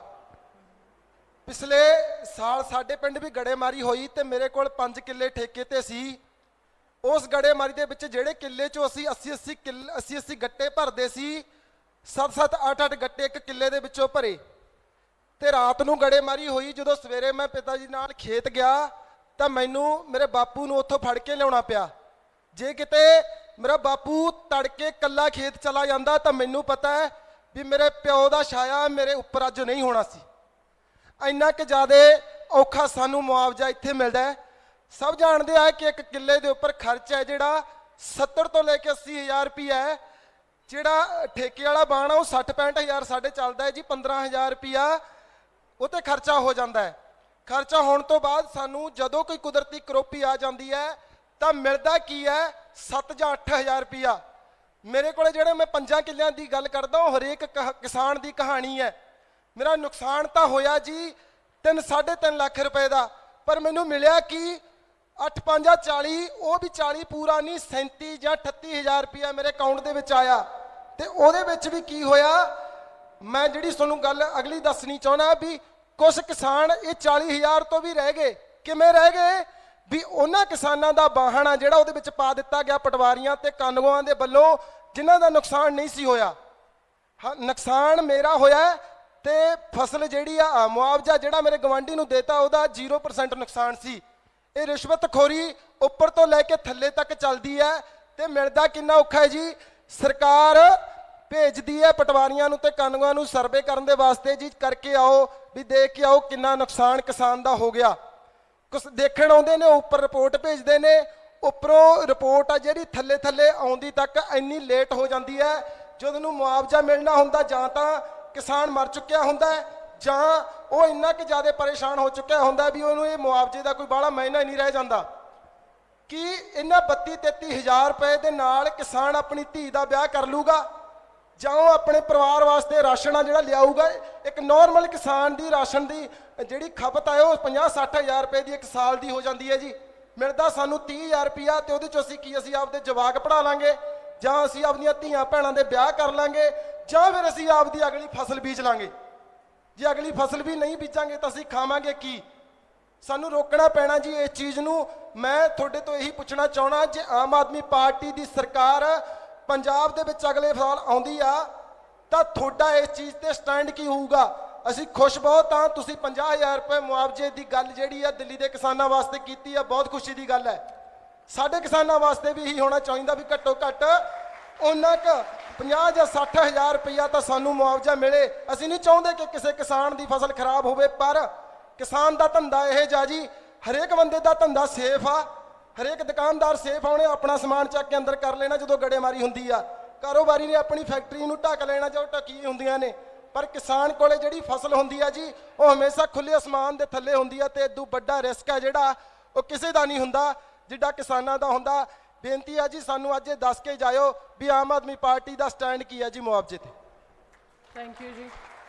ਬਿਲਕੁਲ ਸਰ, ਸਰਕਾਰ ਸਿਰਫ ਪੰਜਾਬ ਸਰਕਾਰ 8000 ਦੀ ਗੱਲ ਕਰਦੀ ਹੈ, ਔਰ 1 ਏਕੜ ਤੇ ਜਿਹੜਾ ਕਿਸਾਨ ਦਾ ਖਰਚਾ ਦੈਟ ਇਜ਼ ਨੀਅਰ ਅਬਾਊਟ ਕਿ 50000 ਤੋਂ 60000, ਮੇਰੇ ਵੀਰ ਨੇ 70000 ਤੱਕ ਗੱਲ ਕੀਤੀ ਹੈ ਕਿ ਆ ਜਾਂਦਾ ਆ, ਔਰ ਜਿਹਦੇ 'ਚ ਨਾ ਉਹ ਆਪਣੀਆਂ ਕੁੜੀਆਂ ਦੇ ਵਿਆਹ ਕਰ ਸਕਦਾ ਆ, ਔਰ ਵੇਟ ਕਰਦਾ कि सरकार कदों मुआवजा देती है।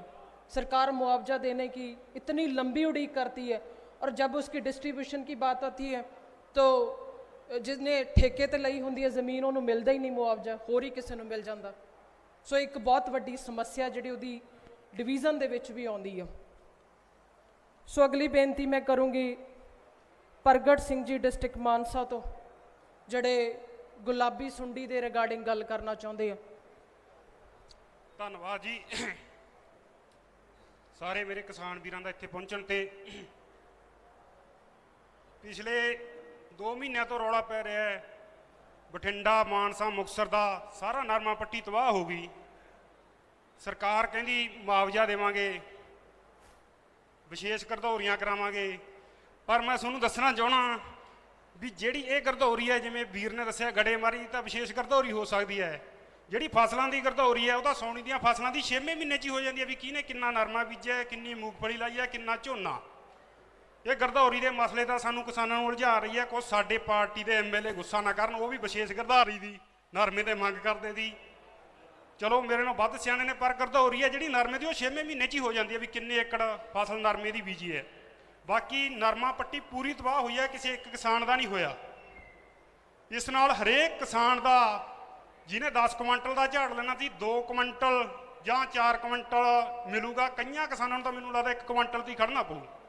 ਜੇ ਆਪਾਂ ਔਸਤ ਨੁਕਸਾਨ ਵੀ ਮੰਨੀਏ ਵੀ 6 ਕੁਇੰਟਲ ਦਾ ਔਸਤ ਨੁਕਸਾਨ ਮੰਨੀਏ, ਅੱਜ 8000 ਦੇ ਭਾਅ ਨੂੰ 48000 ਇੱਕ ਕਿਸਾਨ ਦਾ ਨੁਕਸਾਨ ਹੋਇਆ।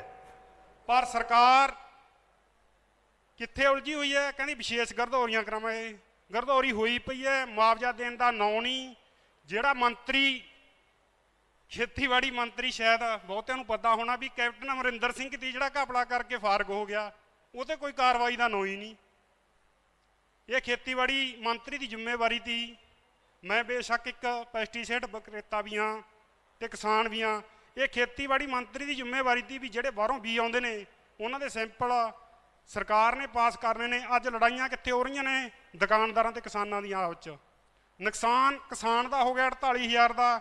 ਉਦੋਂ ਬਾਅਦ ਜਿਹੜੇ ਮਜ਼ਦੂਰ ਤੀ, ਹਰੇਕ ਮਜ਼ਦੂਰ ਨੇ, ਕਿਸੇ ਨੇ 20000 ਕਮਾਉਣਾ ਤੀ ਸੀਜ਼ਨ 'ਚ, ਕਿਸੇ ਨੇ 30000, ਕਿਉਂਕਿ 600 ਰੁਪਇਆ ਕੁਇੰਟਲ ਦਾ ਰੇਟ ਚੱਲਦਾ ਹੈ ਆਮ ਚੁਗਾਈ ਦਾ। ਜੇ 50 ਕਿਲੋ ਵੀ ਮੇਰੀ ਭੈਣ ਕੋਈ ਮਜ਼ਦੂਰ ਚੁਗਦੀ ਆ 300 ਰੁਪਇਆ ਬਣਨਾ ਤੀ ਉਹਨੂੰ ਦਿਹਾੜੀ ਦਾ। ਪਰ ਪਹਿਲਾਂ ਤਾਂ ਦਿਹਾੜੀ ਨਹੀਂ, ਜੇ ਉਹ ਚੁਗਣ ਜਾਂਦੀ ਹੈ, ਜਿਹੜਾ ਨਰਮੇ ਦਾ ਟਿੰਡਾ ਉਹ 'ਚੋਂ 5 ਜਾਂ 4 ਫੁੱਟੀਆਂ ਹੁੰਦੀਆਂ ਨੇ, ਉਹ 'ਚੋਂ 1 ਫੁੱਟੀ ਨਿਕਲਦੀ ਆ, 4 ਬੇਕਾਰ ਨੇ। ਚੁਗਦੀ ਕਿੰਨਾ? 10 ਕਿਲੋ 60 ਰੁਪਏ ਬਣਦੇ ਨੇ, ਜਿੱਥੇ 300 ਬਣਨਾ ਦੀ। ਪਹਿਲਾਂ ਤਾਂ ਮਿਲਦਾ ਨਹੀਂ, ਜੇ ਜਾਂਦੀ ਹੈ 60 ਰੁਪਏ ਬਣਦੇ ਨੇ। ਉਸ ਤੋਂ ਬਾਅਦ ਮੰਡੀ ਦਾ ਆੜਤੀ ਹੈ, ਉਹਦਾ ਨਰਮੇ ਨਾਲ ਕੀ ਨੁਕਸਾਨ ਹੋਇਆ? ਜਿਹੜੇ ਆੜਤੀ ਨੇ ਅੱਜ ਨਰਮੇ ਦੀ 100 ਜ਼ਿਮੀਂਦਾਰ ਨੇ ਲੈ ਕੇ ਆਉਣਾ ਤੀ, 2-2000 ਆੜਤ ਕਮਾਉਣੀ ਤੀ, ਕਿ ਕਿਸਾਨ ਤੋਂ 2 ਲੱਖ ਰੁਪਇਆ ਕਮਾਉਣਾ ਤੀ। ਜਦੋਂ ਕਿਸਾਨ ਹੀ ਨਰਮਾ 25% ਜਾਂ 20 ਲੈ ਕੇ ਆਉਣਗੇ, ਉਹਦੀ ਆੜਤ ਵੀ 1.5-2 ਲੱਖ ਗਈ, ਅਤੇ ਕਿਸਾਨ ਨੂੰ ਉਹ ਪੈਸੇ ਵੀ ਦੇਈ ਖੜਾ ਹੈ। ਕਿਸਾਨ ਤੋਂ ਮੰਗ ਵੀ ਨਹੀਂ ਸਕਦਾ, ਕਿਉਂ ਕਿਸਾਨ ਨੇ ਜਿੰਨੀ ਫਸਲ ਤੀ ਉਹ ਸਿੱਟਤੀ, ਅਤੇ ਕਿਸਾਨ ਤਾਂ ਹੋਰ ਮੰਗ ਰਿਹਾ ਹੈ, ਉਹਦਾ ਵੀ ਨੁਕਸਾਨ ਹੋ ਗਿਆ, ਆੜਤੀਆ ਵੀ ਰਗੜਿਆ ਗਿਆ। ਉਦੋਂ ਕਹਾਂ ਮੰਡੀ ਮਜ਼ਦੂਰ ਜਿਹੜਾ ਤੋਲਦਾ ਤੀ ਉੱਥੇ, ਜਿਹੜੇ ਦੇ ਹੱਥਾਂ ਨੂੰ 200 ਜਾਂ 400 ਪੱਲੀ ਜੋਖ ਕੇ 7-8 ਰੁਪਏ ਪੱਲੀ ਦੇ ਹਿਸਾਬ ਨੂੰ, ਕਿਸੇ ਨੇ 500 ਬਣਾਉਣਾ ਤੀ, ਕਿਸੇ 400, ਉਹਨਾਂ ਨੂੰ ਪੱਲੀ 50 ਆਉਂਦੀਆਂ ਨੇ, 5 ਮਜ਼ਦੂਰ ਨੇ 10 ਪੱਲੀਆਂ ਦੇ ਹਿਸਾਬ ਨੂੰ 70 ਰੁਪਏ ਬਣਦੇ ਨੇ, ਉਹ ਵੀ ਰਗੜੇ ਗਏ। ਉਦੋਂ ਅੱਗੇ ਕਈ ਮੇਰੇ ਵਪਾਰੀ ਭਰਾਵਾਂ ਨੇ, ਕਿਸੇ ਨੇ ਕਾਟਨ ਮਿੱਲਾਂ ਠੇਕੇ 'ਤੇ ਲੈਤੀਆਂ ਤੀ, ਕਿਸੇ ਨੇ ਆਪਦਾ ਹੀ ਰਿਪੇਅਰ ਕਰਾਈ ਤੀ, 10 ਲੱਖ ਲਾਇਆ ਤੀ, 20 ਲੱਖ ਲਾਇਆ ਤੀ। ਨਰਮਾ ਹੈ ਨਹੀਂ, ਚੱਲੂ ਕਿੱਥੋਂ? ਲੇਬਰ ਨੂੰ ਵੀ ਐਡਵਾਂਸ ਦੇਈ ਬੈਠੇ ਨੇ। ਲੇਬਰ ਵਾਲਾ ਕਹਿੰਦਾ ਮੈਥੋਂ ਕੰਮ ਕਰਾ, ਉਹਨਾਂ ਦੀਆਂ ਮਿੱਲਾਂ ਵੀ ਖਤਮ ਹੋ ਗਈਆਂ। ਭਰਾਵੋ, ਇਹ ਇੱਕ ਕਿਸਾਨ, ਮਜ਼ਦੂਰ, ਆੜਤੀਆ ਤੇ ਵਪਾਰੀ ਸਾਰੇ ਰਗੜੇ ਗਏ, ਕੋਈ ਨਹੀਂ ਬਚਿਆ। ਤੇ ਸਰਕਾਰ ਵੱਲੋਂ ਕੋਈ ਕਾਰਵਾਈ ਨਹੀਂ। ਕਦੇ ਅਰੂਸਾ ਦਾ ਮਸਲਾ ਉਠਾ ਲੈਂਦੇ ਨੇ। ਅਰੂਸਾ ਦਾ ਮਸਲਾ ਤਾਂ ਪ੍ਰਨੀਤ ਕੌਰ ਆਪੀ ਨਜਿੱਠ ਲੂ। ਉਹ ਖੇਤੀਬਾੜੀ ਮੰਤਰੀ ਜਿਹੜਾ ਕੈਪਟਨ ਅਸਤੀਫਾ ਦੇ ਗਿਆ, ਸਰਕਾਰ ਉਹਦੇ ਗਲ 'ਚ ਹੱਥ ਪਾਵੇ ਸਿੱਧਾ। ਅੱਛਾ, ਉਸ ਤੋਂ ਬਾਅਦ ਮਸਲਾ ਹੋਰ ਸਿਰ ਤੇ ਖੜੇ ਡੀਏਪੀ ਖਾਦ ਦਾ। ਲਗਭਗ 1960-65 'ਚ ਹਰੀ ਕ੍ਰਾਂਤੀ ਸ਼ੁਰੂ ਕਰਤੀ ਤੀ। ਮੈਨੂੰ ਲੱਗਦਾ ਮੇਰਾ ਪਿਓ ਵੀ ਨਹੀਂ ਉਦੋਂ ਦਾ ਜੰਮਿਆ ਹੋਣਾ ਜਦੋਂ ਦੀ ਹਰੀ ਕ੍ਰਾਂਤੀ ਸ਼ੁਰੂ ਹੋਈ ਹੈ। ਪੰਜਾਬ 'ਚ ਡੀਏਪੀ ਖਾਦ ਦਾ ਇੱਕ ਵੀ ਕਾਰਖਾਨਾ ਨਹੀਂ ਲਾਇਆ। ਡੀਏਪੀ ਖਾਦ ਕਿੱਥੋਂ ਆਉਂਦੀ ਹੈ? ਓਮਾਨ ਚੋਂ, ਸਾਊਦੀ ਅਰਬ ਚੋਂ, ਕਤਰ ਚੋਂ। ਉੱਥੇ ਕੌਣ ਕੰਮ ਕਰਦਾ ਹੈ? ਉੱਥੇ ਪੰਜਾਬ ਦੇ ਗਰੀਬ ਤਬਕੇ ਦੇ ਲੋਕ ਜਾਂਦੇ ਨੇ, ਕੋਈ 2 ਲੱਖ ਰੁਪਇਆ ਲਾਉਂਦਾ ਬੀਜੇ ਤੇ ਕੋਈ 3 ਲੱਖ। 10 ਜਾਂ 15 ਹਜ਼ਾਰ 'ਚ ਉੱਥੇ ਕੰਮ ਕਰਦੇ ਨੇ। ਕੀ ਕਰਦੇ ਨੇ? ਡੀਏਪੀ ਖਾਦ ਤਿਆਰ ਕਰਦੇ ਨੇ, ਜਿਹੜੀ ਬੋਰੀਆਂ 'ਚ ਪੈ ਕੇ ਸਾਡੇ ਪੰਜਾਬ 'ਚ ਆ ਕੇ ਵਿਕਦੀ ਹੈ। ਜਦੋਂ ਸਾਡੇ ਕੋਲੇ ਖਪਤਕਾਰ ਵੀ ਹੈਗਾ, ਤਿਆਰ ਕਰਨ ਵਾਲੇ ਮਜ਼ਦੂਰ ਵੀ ਹੈਗੇ, ਅਸੀਂ ਕਾਰਖਾਨਾ ਕਿਉਂ ਨਹੀਂ ਲਾ ਸਕਦੇ ਡੀਏਪੀ ਖਾਦ ਦਾ? ਤੀਜੀ ਮੰਗ, ਅੱਜ ਖਾਣ ਵਾਲੇ ਤੇਲ ਅਸਮਾਨ ਨੂੰ ਚੜ੍ਹੇ ਹੋਏ ਨੇ। ਮੈਂ ਕੇਜਰੀਵਾਲ ਸਾਹਿਬ ਨੂੰ ਦੱਸਣਾ ਚਾਹੁੰਦਾ ਵੀ ਜੇ ਪੰਜਾਬ ਦੇ ਵਿੱਚ ਤੁਸੀਂ ਮਾਨਸਾ ਜ਼ਿਲ੍ਹੇ ਦੀ ਅੰਨ੍ਹਾ ਹੀ ਧਰਤੀ ਹੈ ਜਿਹੜੀ ਤੇਲਾਂ ਦੀ ਹਨੇਰੀ ਲਿਆ ਸਕਦੀ ਹੈ, ਇੱਥੇ ਮੂੰਗਫਲੀ ਦੀ ਖੇਤੀ ਲਈ ਮਾਨਸਾ ਬਠਿੰਡੇ ਦੀ ਧਰਤੀ ਯੋਗ ਧਰਤੀ ਹੈ। ਪੰਜਾਬ ਸਰਕਾਰ ਕੋਲੇ ਏਜੰਸੀਆਂ ਤਾਂ ਹੈਗੀਆਂ ਪਰ ਇਹਨਾਂ ਦੀਆਂ ਨੀਤਾਂ ਨਹੀਂ। ਜੇ ਤੁਸੀਂ ਵੇਰਕਾ ਦੇ ਵੱਡੇ ਪਲਾਟ ਲੈ ਕੇ ਮੂੰਗਫਲੀ ਦੀ ਖਰੀਦ ਦਾ ਸਰਕਾਰੀ ਐਲਾਨ ਪੰਜਾਬ ਸਰਕਾਰ ਦੀ ਪੱਧਰ ਤੇ ਕਰ ਦੋ, ਮੈਨੂੰ ਨਹੀਂ ਲੱਗਦਾ ਵੀ ਦੇਸ਼ 'ਚ ਖਾਣ ਵਾਲੇ ਮਹਿੰਗੇ ਤੇਲ ਲੈਣੇ ਪੈਣਗੇ। ਤੇਲ ਵੀ ਸਸਤੇ ਹੋਣਗੇ, ਕਿਸਾਨਾਂ ਦੀ ਆਮਦਨ ਵੀ ਵਧੂ। ਤੀਜੀ ਗੱਲ, ਲੋਕ ਪਾਮ ਆਇਲਾਂ ਜਿਹੜੇ ਪਾਮ ਆਇਲ ਵਿੱਚ ਮਿਲਦੇ ਨੇ ਉਹਨਾਂ ਤੋਂ ਬਚਤ ਹੋਊ। ਇਹਦੇ ਨਾਲ ਜਿਹੜਾ ਮੇਰਾ ਵੀਰ ਇੱਕ ਬੋਲ ਕੇ ਗਿਆ ਸੀ ਵੀ ਪਾਣੀ ਦੀ ਸਮੱਸਿਆ ਵੀ ਸਾਡੀ ਘਟੂ, ਇੱਕ ਬੋਲ ਕੇ ਗਿਆ ਦੀ ਧੂਏ ਦੀ ਸਮੱਸਿਆ ਵੀ ਘਟੂ ਜਦੋਂ ਅਸੀਂ ਤੇਲ ਫਸਲਾਂ ਬੀਜਾਂਗੇ। ਤੇ ਉਸ ਤੋਂ ਵੱਡੀ ਮੰਗ, ਮਜ਼ਦੂਰਾਂ ਨੂੰ ਵੀ ਰੁਜ਼ਗਾਰ ਮਿਲੂ, ਨਾਲ ਦੀ ਨਾਲ ਲੋਕ ਬਿਮਾਰੀਆਂ ਤੋਂ ਵੀ ਬਚਣਗੇ। ਸੋ ਨੌਜਵਾਨਾਂ ਨੂੰ ਵੀ ਰੁਜ਼ਗਾਰ ਦੇ ਮੌਕੇ ਮਿਲਣਗੇ। ਮੈਂ ਅੱਜ ਕੇਜਰੀਵਾਲ ਸਾਹਿਬ ਤੋਂ ਮੰਗ ਕਰਦਾ ਵੀ ਜਦੋਂ ਤੁਹਾਡੀ ਸਰਕਾਰ ਬਣਦੀ ਹੈ, ਮਾਨਸਾ ਜ਼ਿਲ੍ਹੇ ਨੂੰ 2 ਵੱਡੇ ਪ੍ਰੋਜੈਕਟ, ਇੱਕ ਤਾਂ ਡੀਏਪੀ ਖਾਦ ਤਿਆਰ ਕਰਨ ਦਾ ਕਾਰਖਾਨਾ, ਇਹ ਲਾਜ਼ਮੀ ਹੋਣਾ ਚਾਹੀਦਾ ਹੈ ਸਾਡੇ ਕਿਸਾਨਾਂ ਨੂੰ। ਹੋਰ ਕਿਸੇ ਵੱਲ ਡੀਏਪੀ ਖਾਦ ਤਿਆਰ ਕਰਨ, ਇੱਕ ਤੇਲ ਪ੍ਰੋਸੈਸਿੰਗ ਦਾ ਕਾਰਖਾਨਾ। ਬੇਸ਼ੱਕ ਸਾਡੀ ਐਮਪੀ 6 ਸਾਲ ਫੂਡ ਪ੍ਰੋਸੈਸਿੰਗ ਮੰਤਰੀ ਰਹਿ ਗਈ, ਉਹਨੇ ਜ਼ਿਲ੍ਹੇ ਦੇ ਬਠਿੰਡੇ ਜ਼ਿਲ੍ਹੇ ਜਾਂ ਮਾਨਸਾ ਜ਼ਿਲ੍ਹੇ 'ਚ ਇੱਕ ਵੀ ਫੂਡ ਪ੍ਰੋਸੈਸਿੰਗ ਦਾ ਕਾਰਖਾਨਾ ਨਹੀਂ ਲਾਇਆ ਜਿਹੜਾ ਕਿਸਾਨਾਂ ਦੇ ਹਿੱਤ 'ਚ ਹੋਵੇ। ਕਾਰਖਾਨੇ ਕਿੱਥੇ ਲਾਤੇ? ਹਰਿਆਣੇ ਜਾਂ ਹਿਮਾਚਲ 'ਚ ਜਾ ਕੇ। ਸੋ ਮੈਂ ਧੰਨਵਾਦ ਕਰਦਾ ਜਿਹੜਾ ਮੈਨੂੰ ਇੰਨਾ ਟਾਈਮ ਦਿੱਤਾ। ਸੋ ਮੈਂ ਧੰਨਵਾਦ ਕਰਦੀ ਹਾਂ ਵੀਰ ਦਾ। ਇਸ ਤੋਂ ਬਾਅਦ ਜਿਹੜੇ ਸਾਡੇ ਲਾਸਟ ਸਪੀਕਰ ਅਮਨਪ੍ਰੀਤ ਸਿੰਘ, ਜਿਹੜੇ ਸ਼ਾਰਟ 'ਚ ਗੱਲ ਰੱਖਣਗੇ ਕਿਉਂਕਿ ਆਪਾਂ ਨੂੰ ਕਾਫੀ ਸਮਾਂ ਹੋ ਗਿਆ। ਸਤਿ ਸ਼੍ਰੀ ਅਕਾਲ ਜੀ ਪ੍ਰੋਫੈਸਰ ਸਾਹਿਬ, ਤੁਸੀਂ ਮੇਰੇ ਵੱਡੇ ਭੈਣ ਜੀ ਹੋ। ਜਿਵੇਂ 20 ਸਾਲ ਪਹਿਲਾਂ ਕੁਲਫੀ ਗਰਮ ਕੀਤੀ ਸੀ ਤੇ ਮੇਰਾ ਇੰਜਣ ਵੀ ਹੌਲੀ ਹੌਲੀ ਗਰਮ ਹੋਊਗਾ। 2 ਮਿੰਟ ਨਹੀਂ ਭੈਣ ਬਣ ਕੇ 4 ਮਿੰਟ ਦੇ ਦਿਓ। 4 ਲੈ ਲਓ ਜੀ, 4। ਧੂਏ ਦੀ ਗੱਲ ਵੀਰ ਨੇ ਕਰੀ ਸੀ। ਧੂਆਂ ਜੇ ਮਾਨਸਾ ਪਰਾਲੀ ਨੂੰ ਅੱਗ ਲੱਗਦੀ ਹੈ ਤਾਂ ਸਤੌਜ ਹੋ ਕੇ ਫੇਰ ਦਿੱਲੀ ਜਾਊ, ਉੱਥੇ ਅਸੀਂ ਜਾਣ ਨਹੀਂ ਦਿੰਦੇ। ਦਾ ਹੱਲ ਇੱਥੇ ਕਰਾ ਦਿਓ, ਧੂਆਂ ਨਹੀਂ ਜਾਣ ਦਿੰਦੇ, ਜ਼ਿੰਮੇਵਾਰੀ ਆ। ਮੇਰਾ ਜਿਹੜਾ ਟੌਪਿਕ ਹੈ, मेरा पहला टॉपिक यह सी कि पॉलिटिशियन का बेटा पॉलिटिशियन बन जाता है। 60 साल तो बाबे बादल ने कुर्सी सांभी है, हुण उहदा पुत्त सांभण नूं फिरदा, नूंह सांभी फिरदी है, साला मुंडे दा सारे सांभी फिरदे आ।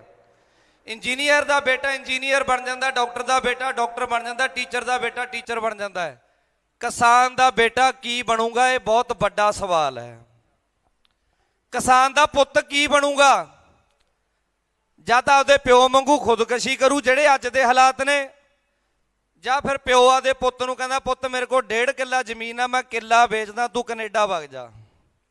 ਮੇਰੇ ਪਾਪਾ ਵੀ ਅੱਜ ਪ੍ਰੋਗਰਾਮ 'ਚ ਬੈਠੇ ਨੇ ਤੇ ਜਦੋਂ ਮੈਂ ਉਹਨਾਂ ਨੂੰ ਕਿਹਾ ਪਾਪਾ ਤੁਸੀਂ ਖੇਤੀ ਕਰਦੇ ਸੀ, ਮੈਂ ਵੀ ਖੇਤੀ ਕਰ ਲਾਂ, ਮੈਨੂੰ ਕਹਿੰਦੇ ਪੁੱਤ ਰੱਸਾ ਗਲ 'ਚ ਪਾਉਣ ਦਾ ਕੋਈ ਫਾਇਦਾ ਨਹੀਂ, ਘਾਟੇ ਦਾ ਸੌਦਾ, ਤੂੰ ਆਦਾ ਕੋਈ ਹੋਰ ਕੰਮ ਕਰ ਲੈ, ਖੇਤੀ 'ਚ ਕੋਈ ਮੁਨਾਫਾ ਨਹੀਂ ਰਿਹਾ। ਜਿੰਨੇ ਬੰਦੇ ਬੈਠੇ ਆ ਅੱਜ ਕੋਈ ਮੁਨਾਫਾ ਕਮਾ ਰਿਹਾ ਤਾਂ ਮੈਨੂੰ ਦੱਸ ਦਿਓ। ਸਾਰਿਆਂ ਨੇ ਕਵਰ ਕੀਤਾ। ਯੂਥ ਨੂੰ ਕੀ ਖਾ ਕੇ ਬਹਿ ਗਿਆ? ਸੁਖਬੀਰ ਬਾਦਲ ਐਲਾਨ ਕਰੀ ਜਾਂਦਾ ਵੀ ਅਸੀਂ ਕਰਜ਼ਾ ਦੇ ਦਿਆਂਗੇ, ਤੁਸੀਂ ਕੈਨੇਡਾ ਵਗ ਜਾਓ, ਯੂਥ ਪੜ੍ਹਨ ਉੱਥੇ ਜਾਵੇ। ਵੀ ਜਿਹੜਾ ਮਾੜੇ ਮੋਟਾ ਟੈਲੈਂਟ ਰਹਿ ਗਿਆ ਪੰਜਾਬ ਦਾ ਇੱਥੇ, ਇਹ ਨਹੀਂ ਰੱਖਣਾ, ਇਹਨੂੰ ਵੀ ਕੱਢ ਦਿਓ। ਕਿਉਂ? ਆਪ ਮਾੜੇ ਹਾਲਾਤਾਂ 'ਚੋਂ ਪੰਜਾਬ ਦਾ ਸਾਥ ਦੇ ਕੇ ਛੱਡ ਕੇ ਭੱਜਿਆ ਹੋਇਆ ਸੀ। ਜਿਵੇਂ ਬਾਬੇ ਨੇ ਕੁਰਸੀ ਸਾਂਭੀ, ਪੁੱਤ ਨੇ ਸਾਂਭ ਲਈ। ਕਿਸਾਨ ਦਾ ਪੁੱਤ ਵੀ ਕਿਸਾਨ ਬਣਨਾ ਚਾਹੁੰਦਾ, ਉਹ ਨਹੀਂ ਚਾਹੁੰਦਾ ਉਹਦੇ ਮਾਂ-ਬਾਪ ਨੂੰ ਛੱਡ ਕੇ ਕੈਨੇਡਾ ਜਾਵੇ। ਜਿਹੜਾ ਵੀ ਬੱਚਾ ਕੈਨੇਡਾ ਅਮਰੀਕਾ ਪੜ੍ਹਨ ਜਾਂਦਾ, ਉਹਦੇ ਮਾਂ ਪਿਓ ਇੱਥੇ ਰੁਲਦੇ ਰਹਿੰਦੇ ਨੇ, ਉਹ ਉੱਥੇ ਰਹਿ ਜਾਂਦਾ। ਕਿਸੇ ਦਾ ਪਿਓ ਇੱਥੇ ਮਰ ਜਾਂਦਾ ਤਾਂ ਉਹਦਾ ਪੁੱਤ ਉਹਦੇ ਸੰਸਕਾਰ ਤੇ ਵੀ ਇੱਥੇ ਆ ਨਹੀਂ ਸਕਦਾ। ਇਹ ਸਭ ਤੋਂ ਵੱਡੀ ਤਰਾਸਦੀ ਹੈ। ਯੂਥ ਦੇ ਲਈ ਐਂਟਰਪ੍ਰੇਨਿਓਰਸ਼ਿਪ ਲੈ ਕੇ ਆਈ ਜਾਵੇ।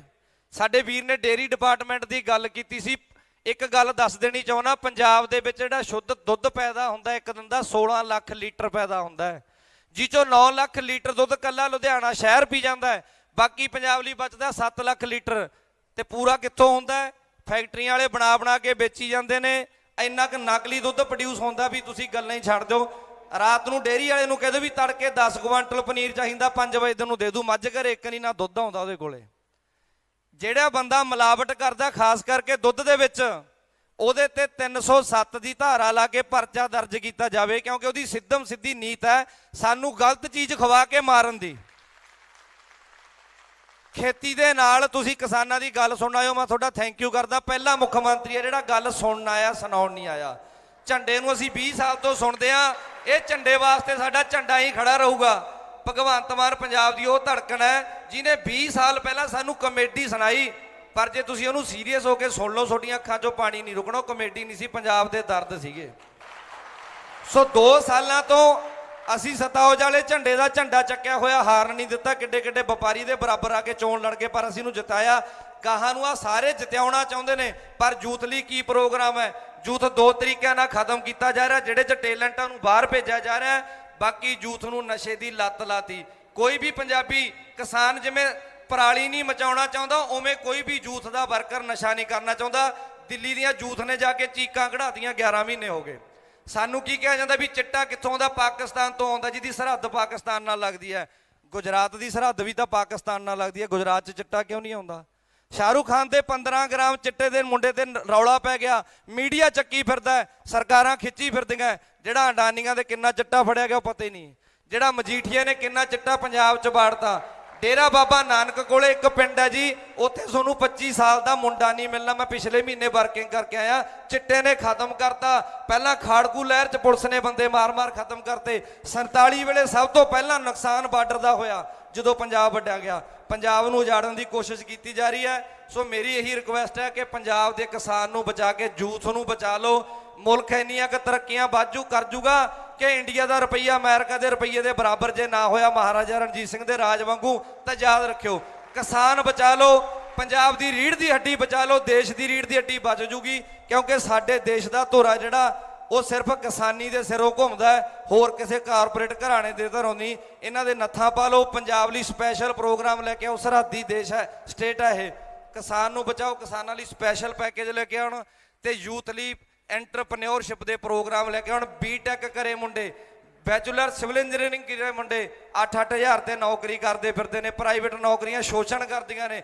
10,000 ਰੁਪਇਆ ਦਿੰਦੇ ਨੇ ਤਨਖਾਹ ਦਾ, ਸਵੇਰੇ 8 ਤੋਂ 8 ਵਜੇ ਤੱਕ ਥਰਮਲ 'ਚ ਮੁੰਡੇ ਕੰਮ ਕਰਦੇ ਫਿਰਦੇ ਆ। ਕੋਈ ਸਿਵਲ ਇੰਜੀਨੀਅਰਿੰਗ ਆ, ਕੋਈ ਬੀਟੈਕ ਕੀਤੀ ਹੈ, ਪਰ ਚੱਕਰ ਕਿੱਥੇ ਹੈ? ਨੀਤਾਂ 'ਚ ਖੋਟ ਹੈ। ਕੈਪਟਨ ਵੀ ਕਹਿੰਦਾ 1.5 ਲੱਖ ਨੌਕਰੀ ਦੇਤੀ। ਜਿਹੜੇ ਲੋਟ ਉਹਨੇ ਕੰਪਨੀਆਂ ਨੂੰ ਮੁੰਡੇ ਦਿੱਤੇ ਨੇ ਭਰਤੀ ਕਰਕੇ, ਪਹਿਲਾਂ ਵੀ ਕਰਦੀਆਂ ਸੀ ਕਾਲਜਾਂ 'ਚ ਜਾ ਕੇ। ਸੋ ਮੇਰੀ ਹੱਥ ਬੰਨ੍ਹ ਕੇ ਬੇਨਤੀ ਹੈ, ਪੰਜਾਬ ਦੇ ਕਿਸਾਨ ਨੂੰ, ਪੰਜਾਬ ਦੇ ਯੂਥ ਨੂੰ ਬਚਾ ਲਓ। ਦੇਸ਼ ਤੁਹਾਨੂੰ ਅਸੀਂ ਬਚਾ ਕੇ ਦਿਖਾ ਦਾਂਗੇ। ਧੰਨਵਾਦ ਜੀ। ਬਹੁਤ ਧੰਨਵਾਦ ਅਮਨਪ੍ਰੀਤ। ਸੋ ਬਹੁਤ ਸਾਰੇ ਹੋਰ ਵੀ ਮੇਰੇ ਕਿਸਾਨ ਵੀਰ ਬੈਠੇ ਨੇ ਜਿਹੜੇ ਬਹੁਤ ਸਾਰੀਆਂ ਗੱਲਾਂ ਕਰਨਾ ਚਾਹੁੰਦੇ ਨੇ, ਬਹੁਤ ਸਾਰੀਆਂ ਮੁਸ਼ਕਲਾਂ ਉਹਨਾਂ ਨੂੰ ਇੱਥੇ ਦੱਸਣਾ ਚਾਹੁੰਦੇ ਨੇ, ਪਰ ਸਮੇਂ ਦੀ ਬਹੁਤ ਘਾਟ ਆ। ਸੋ ਮੈਂ ਸਾਰਿਆਂ ਦਾ ਧੰਨਵਾਦ ਕਰਦੀ ਹਾਂ। ਤੇ ਹੁਣ ਮੈਂ ਬੇਨਤੀ ਕਰੂੰਗੀ ਸਾਡੇ ਪੰਜਾਬ ਦੇ ਪ੍ਰਧਾਨ ਭਗਵੰਤ ਮਾਨ ਜੀ ਕਿ ਉਹ ਮੰਚ ਤੇ ਆਉਣ, ਜਿਹੜੇ ਆਪਣੀ ਗੱਲ ਤੁਹਾਡੇ ਨਾਲ ਰੱਖਣ। ਭਗਵੰਤ ਮਾਨ ਜੀ ਸਾਡੇ ਪੰਜਾਬ ਪ੍ਰਧਾਨ ਆਮ ਆਦਮੀ ਪਾਰਟੀ।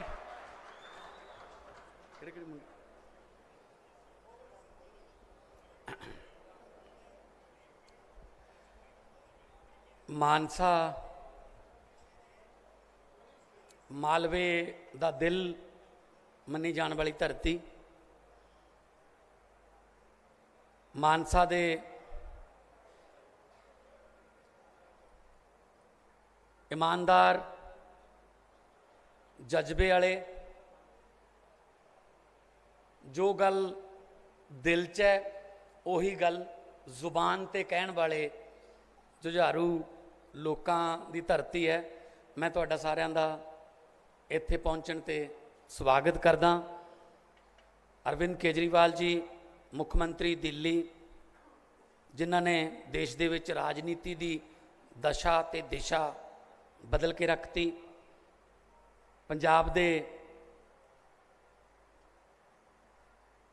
ਰਾਜਨੀਤਿਕ ਮਾਮਲਿਆਂ ਦੇ ਇੰਚਾਰਜ, ਦਿੱਲੀ ਤੋਂ 3 ਵਾਰ ਦੇ ਤਿਲਕ ਨਗਰ ਤੋਂ MLA ਮੇਰੇ ਵੀਰ ਜਰਨੈਲ ਸਿੰਘ ਜੀ, ਰਜਿੰਦਰ ਨਗਰ ਤੋਂ MLA ਤੇ ਦਿੱਲੀ ਜਲ ਬੋਰਡ ਦੇ ਚੇਅਰਮੈਨ ਤੇ ਪਾਰਟੀ ਦੇ ਸਪੋਕਸਪਰਸਨ ਰਾਘਵ ਚੱਡਾ ਜੀ, ਵਿਰੋਧੀ ਧਿਰ ਦੇ ਨੇਤਾ ਹਰਪਾਲ ਚੀਮਾ ਜੀ, ਕੋਟਕਪੂਰਾ ਤੋਂ MLA ਤੇ ਕਿਸਾਨ ਵਿੰਗ ਦੇ ਸਾਡੇ ਪੰਜਾਬ ਦੇ ਪ੍ਰਧਾਨ ਕੁਲਤਾਰ ਸੰਧਵਾ ਜੀ,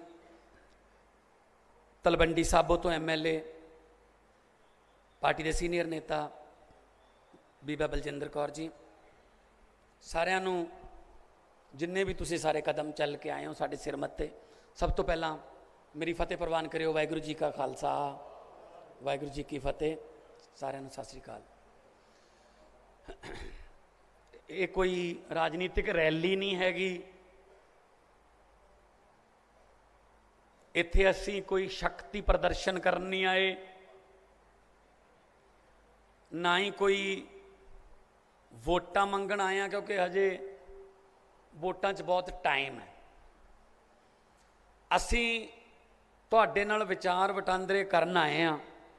ਜਿਸ ਤਰ੍ਹਾਂ ਮੇਰੇ ਵੀਰ ਨੇ, ਨੌਜਵਾਨ ਮੁੰਡੇ ਨੇ ਬੋਲਦੇ ਹੋਏ ਨੇ ਦੱਸਿਆ ਕਿ ਅਕਸਰ ਇਸ ਤੋਂ ਪਹਿਲਾਂ ਲੀਡਰ ਆਉਂਦੇ ਆ, ਉਹ ਆਪਦੀਆਂ ਸੁਣਾ ਕੇ ਚਲੇ ਜਾਂਦੇ ਆ, ਤੁਹਾਡੀ ਕੋਈ ਨਹੀਂ ਸੁਣਦਾ। ਤੁਹਾਨੂੰ ਬੱਸਾਂ 'ਚ ਲੱਦ ਕੇ ਇੱਥੇ ਲਿਆਂਦਾ ਜਾਂਦਾ ਹੈ, ਬਾਅਦ 'ਚ ਜਾਂਦੇ ਹੋਇਆਂ ਨੂੰ ਕੋਈ ਸਮਾਨ ਸੱਪਾ ਜੀ ਦਾ ਕਿ ਲਾਲਚ ਦਿੱਤਾ ਜਾਂਦਾ, ਉਹ ਖਵਾ ਕੇ ਘਰੇ ਛੱਡ ਦਿੱਤਾ ਜਾਂਦਾ। ਪਰ ਇੱਥੇ ਅਸੀਂ ਕੋਸ਼ਿਸ਼ ਕੀਤੀ ਹੈ ਕਿ ਹਰ ਵਰਗ ਨੂੰ ਇੱਕ ਮੌਕਾ ਮਿਲੇ, ਬੋਲੇ। ਬੜੀ ਵਧੀਆ ਡਿਸਕਸ਼ਨ ਹੋਈ ਹੈ। ਭਾਈ ਸਾਹਿਬ ਉਹ 8ਵੀਂ 9ਵੀਂ ਗੱਲ ਨੂੰ ਵੀ ਕਹਿੰਦੇ ਸੀ ਵੀ ਦੂਜੀ ਗੱਲ ਇਹ ਹੈ, ਕਿਉਂਕਿ ਦਿਲ ਦੇ ਵਿੱਚ ਜਜ਼ਬੇ ਸੀ, ਭਰੇ ਪਏ ਨੇ ਨਾ, ਕਿਸੇ ਨੇ ਸੁਣੇ ਹੀ ਨਹੀਂ। ਜਜ਼ਬਾ ਮਤਲਬ ਭੜਾਸ ਨਿਕਲੀ ਹੋਈ ਨਹੀਂ ਕਿਤੇ। ਲੀਡਰ ਆਉਂਦੇ ਆ, ਆਪ ਦੀਆਂ ਸੁਣਾ ਕੇ ਚਲੇ ਜਾਂਦੇ ਆ। ਹੁਣ ਪਿਛਲੇ 2014 ਤੋਂ ਲੈ ਕੇ 2021 ਹੋ ਗਈ, ਸਵਾ 7 ਸਾਲ ਹੋ ਗਏ, ਨਰਿੰਦਰ ਮੋਦੀ ਨੇ ਕਿਸੇ ਦੀ ਸੁਣੀ ਹੈ? ਆਪਦੀ ਹਰੇਕ ਐਤਵਾਰ ਨੂੰ ਕਹਿੰਦਾ ਮੇਰੇ ਮਨ ਕੀ ਬਾਤ। ਮੈਂ ਕਿਹਾ ਤੇਰੇ ਮਨ ਕੀ ਬਾਤ ਤਾਂ ਬਹੁਤ ਸੁਣ ਲਈ, ਸਾਡੇ ਮਨ ਕੀ ਬਾਤ ਤਾਂ ਸੁਣੋ ਨਾ। ਸੋ ਤੁਹਾਡੇ ਮਨ ਕੀ ਬਾਤ ਸੁਣਨ ਆਇਆ ਸੀ। ਹੁਣ ਆਹ ਫਰਕ ਹੈ ਬਸ।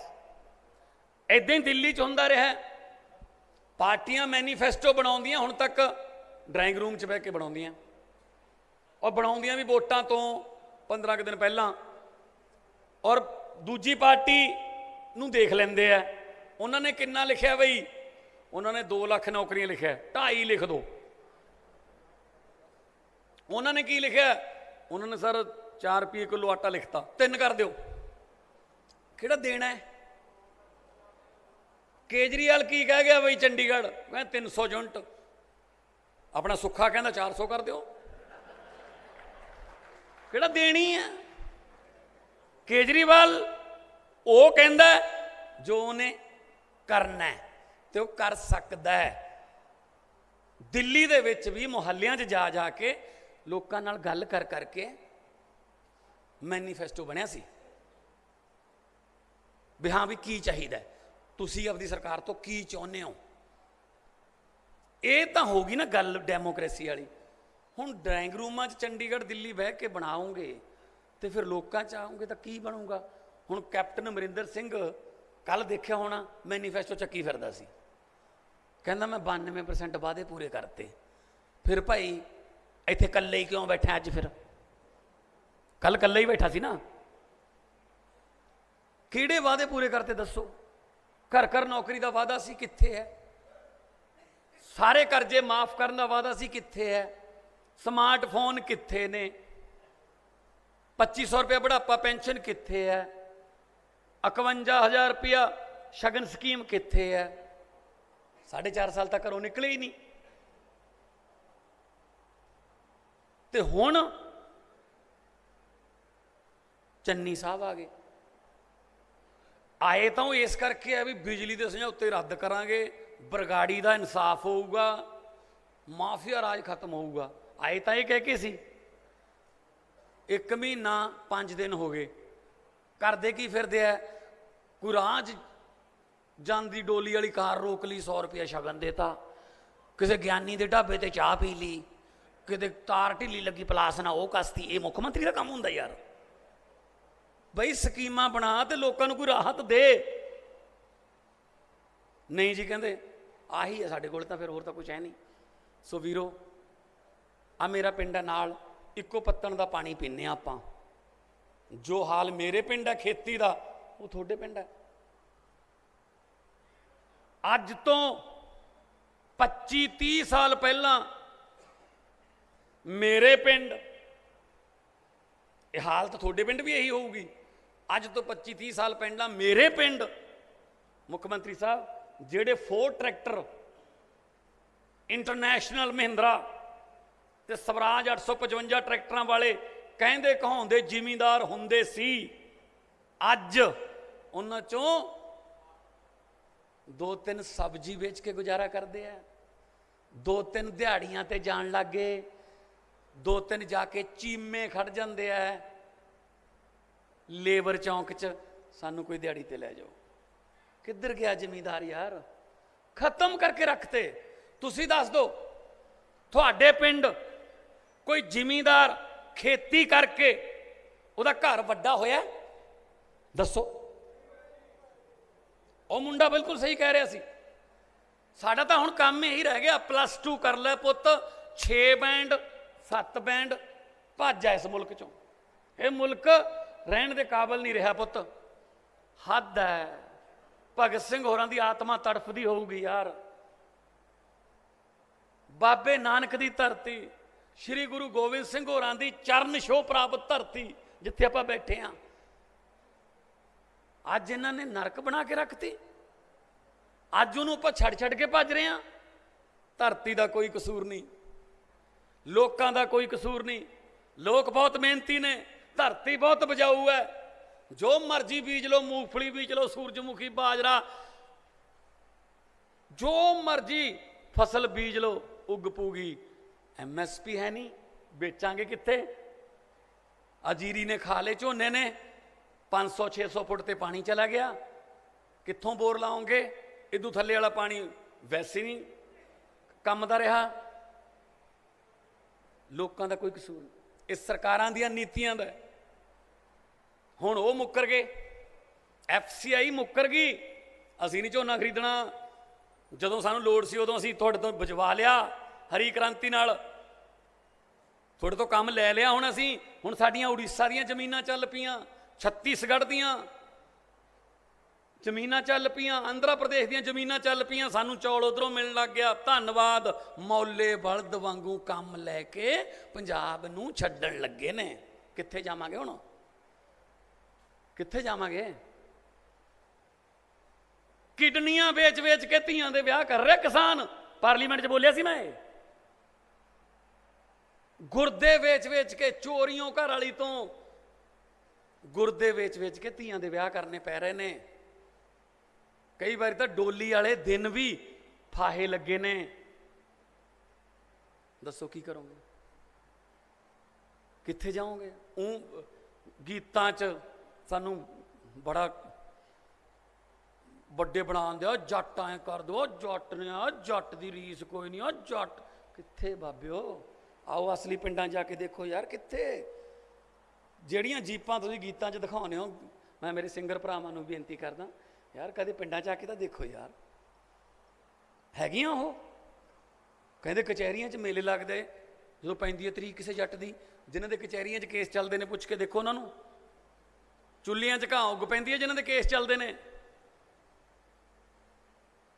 ਸੋ ਵੀਰੋ, ਫੋਕੀਆਂ ਟੌਰਾਂ, ਇਹ ਫੋਕੀਆਂ ਫੜਾਂ ਦੇ ਪਿੱਛੇ ਨਾ ਲੱਗੀਏ, ਅਸਲੀਅਤ ਦੇ ਪਿੱਛੇ ਆਈਏ। ਜ਼ਮੀਨ ਹਜੇ ਵੀ ਆਪਾਂ ਨੂੰ, ਧਰਤੀ ਮਾਂ ਹੈ, ਮਾਂ ਕਦੇ ਵੀ ਕਿਸੇ ਚੀਜ਼ ਨੂੰ ਜਵਾਬ ਨਹੀਂ ਦਿੰਦੀ ਹੁੰਦੀ। ਧਰਤੀ ਮਾਂ ਹੈ, ਪਰ ਮਾਂ ਦੀ ਇੱਜ਼ਤ ਕਰੀਏ। ਮਾਂ ਕਹਿੰਦੀ ਮੈਥੋਂ ਜੋ ਮਰਜ਼ੀ ਤੁਸੀਂ ਪੁੱਤ ਲੈ ਲਓ, ਪਰ ਇੱਜ਼ਤ ਕਰੋ, ਮੈਂ ਤੁਹਾਨੂੰ ਭੁੱਖੇ ਨਹੀਂ ਮਰਨ ਦਊਂਗੀ। ਮਾਂ ਕਦੇ ਵੀ ਆਪਦੇ ਬੱਚੇ ਨੂੰ ਭੁੱਖਾ ਨਹੀਂ ਮਰਨ ਦਿੰਦੀ। ਧਰਤੀ ਨੂੰ ਗੁਰੂ ਨਾਨਕ ਸਾਹਿਬ ਨੇ ਕਿਹਾ, ਪਵਨ ਗੁਰੂ ਪਾਣੀ ਪਿਤਾ, ਮਾਤਾ ਧਰਤ ਮਹੱਤ। ਪਵਨ ਹਵਾ, ਹਵਾ ਨੂੰ ਗੁਰੂ ਦਾ ਦਰਜਾ, ਪਾਣੀ ਨੂੰ ਪਿਤਾ ਦਾ ਦਰਜਾ, ਧਰਤੀ ਨੂੰ ਮਾਤਾ ਦਾ ਦਰਜਾ ਗੁਰੂ ਸਾਹਿਬ ਨੇ। ਆਪਾਂ ਹਰ ਰੋਜ਼ ਆਪਣੇ ਗੁਰਦੁਆਰਾ ਸਾਹਿਬ ਦੇ ਸਪੀਕਰਾਂ 'ਚੋਂ ਇਹ ਪੜ੍ਹਿਆ ਜਾਂਦਾ। ਪਰ ਆਪਾਂ ਤਿੰਨੋਂ ਦਰਜੇ ਕਾਇਮ ਰੱਖੇ। ਹਵਾ ਆਪਾਂ ਨੇ ਜ਼ਹਿਰੀਲੀ ਕਰ ਲਈ, ਸਪਰੇਆਂ ਕਰ ਕਰਕੇ ਧਰਤੀ ਆਪਾਂ ਨੇ ਜ਼ਹਿਰੀਲੀ ਕਰ ਲਈ, ਪਾਣੀ ਆਪਣਾ ਕਾਲੇ ਰੰਗ ਦਾ। ਦੇਖ ਲਓ ਜਿਹੜੀ ਮਰਜ਼ੀ ਕੱਸੀ 'ਚ, ਜਿਹੜੇ ਮਰਜ਼ੀ ਨਾਲੇ 'ਚ, ਪਾਣੀ ਕਾਲੇ ਰੰਗ ਦਾ ਹੈ। ਹੁਣ ਤਾਂ ਜੇ ਕਿਸੇ ਨੇ ਕਿਸੇ ਨਹਿਰ 'ਚ ਛਾਲ ਮਾਰ ਕੇ ਖੁਦਕੁਸ਼ੀ ਕਰਨੀ ਹੋਵੇ, ਛਾਲ ਮਾਰਨ ਦੀ ਲੋੜ ਨਹੀਂ ਪੰਜਾਬ 'ਚ। ਅੱਧਾ ਘੰਟਾ ਉਹਦੇ ਕਿਨਾਰੇ ਬਹਿ ਜਾਓ, ਉਹ 'ਚੋਂ ਐਸੀਆਂ ਜ਼ਹਿਰੀਲੀਆਂ ਗੈਸਾਂ ਨਿਕਲਦੀਆਂ, ਆਪੀ ਕੰਮ ਹੋ ਜੂ ਤੁਹਾਡਾ। ਆਹ ਹਾਲਾਤ ਬਣਾਤੇ।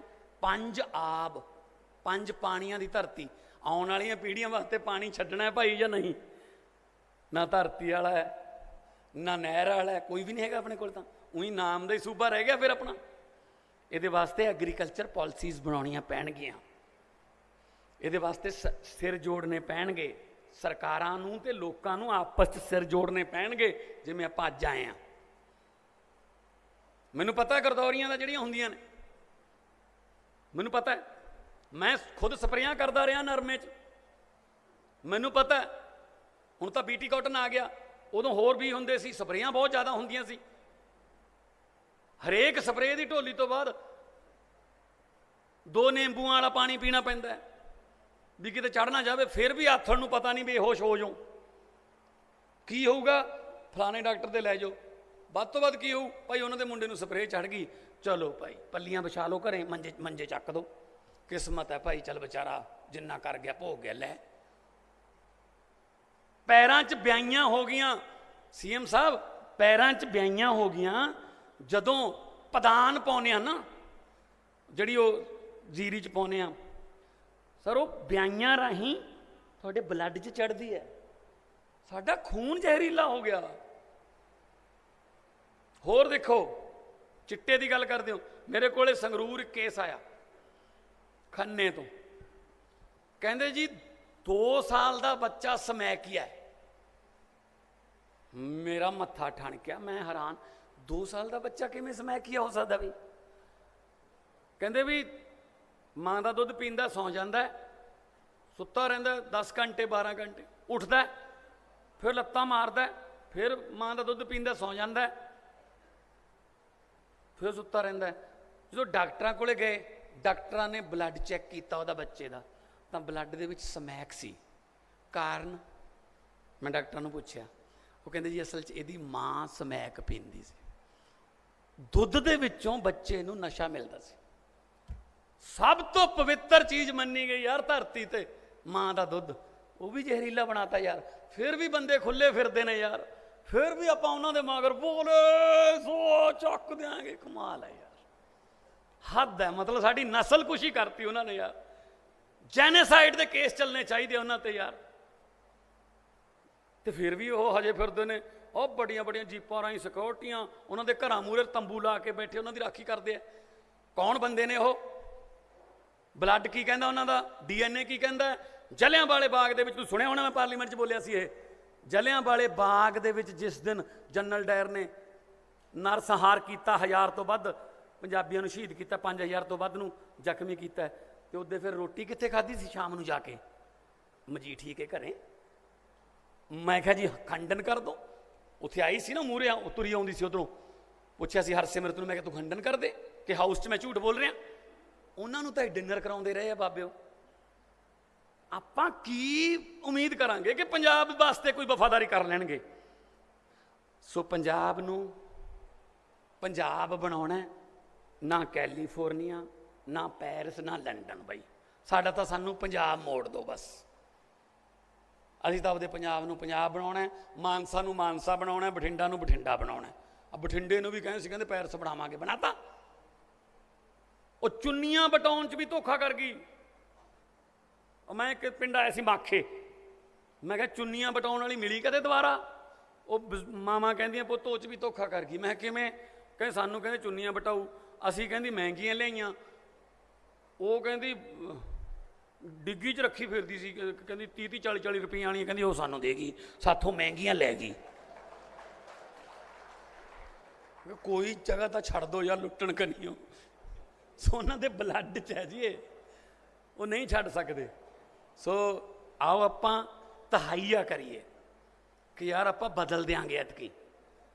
ਹੁਣ ਨਾ ਰੱਖੋ ਕਿ ਯਾਰ ਨਹੀਂ 4 ਵੋਟਾਂ ਨੇ 2 ਪਾ ਦਿਆਂਗੇ ਆਮ ਆਦਮੀ ਪਾਰਟੀ ਨੂੰ, ਉਧਰੋਂ ਰੱਲੇ ਵਾਲਾ ਫੁੱਫੜ ਜ਼ੋਰ ਪਾਉਂਦਾ, ਚੱਲ 2 ਉਧਰ ਪਾ ਦਾਂਗੇ। ਬਈ ਫੁੱਫੜਾਂ ਨੂੰ ਮਨਾ ਲਓ ਐਤਕੀ ਯਾਰ, ਵੀ ਬੱਸ ਕਰੋ ਯਾਰ, ਐਤਕੀ ਆਪਦੇ ਕਹੇ ਤੇ ਪਾ ਲਓ, ਐਤਕੀ ਬਦਲ ਕੇ ਰੱਖ ਲਓ।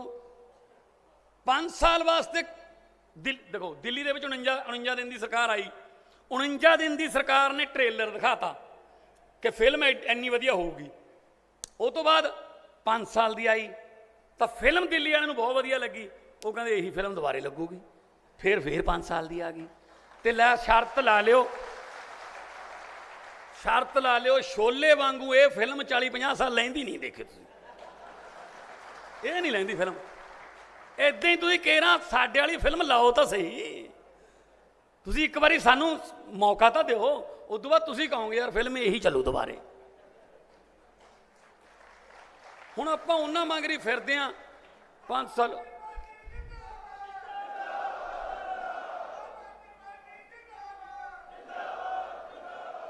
ਸੋ ਆਪਾਂ ਉਹਨਾਂ ਮਗਰ ਫਿਰਦੇ ਆ, ਉਹ ਲੜੀ ਜਾਂਦੇ ਕਾਂਗਰਸ ਵਾਲੇ, ਰੂਸਾ ਨਾਲ ਇਹਦੀ ਫੋਟੋ ਹੈ ਯਾਰ। ਰੂਸਾ ਮੇਰੇ ਲਈ ਮੁੱਦਾ ਨਹੀਂ ਹੈਗਾ, ਮੇਰੇ ਲਈ ਮੁੱਦਾ ਰੂਸਾ ਨਹੀਂ ਹੈਗਾ।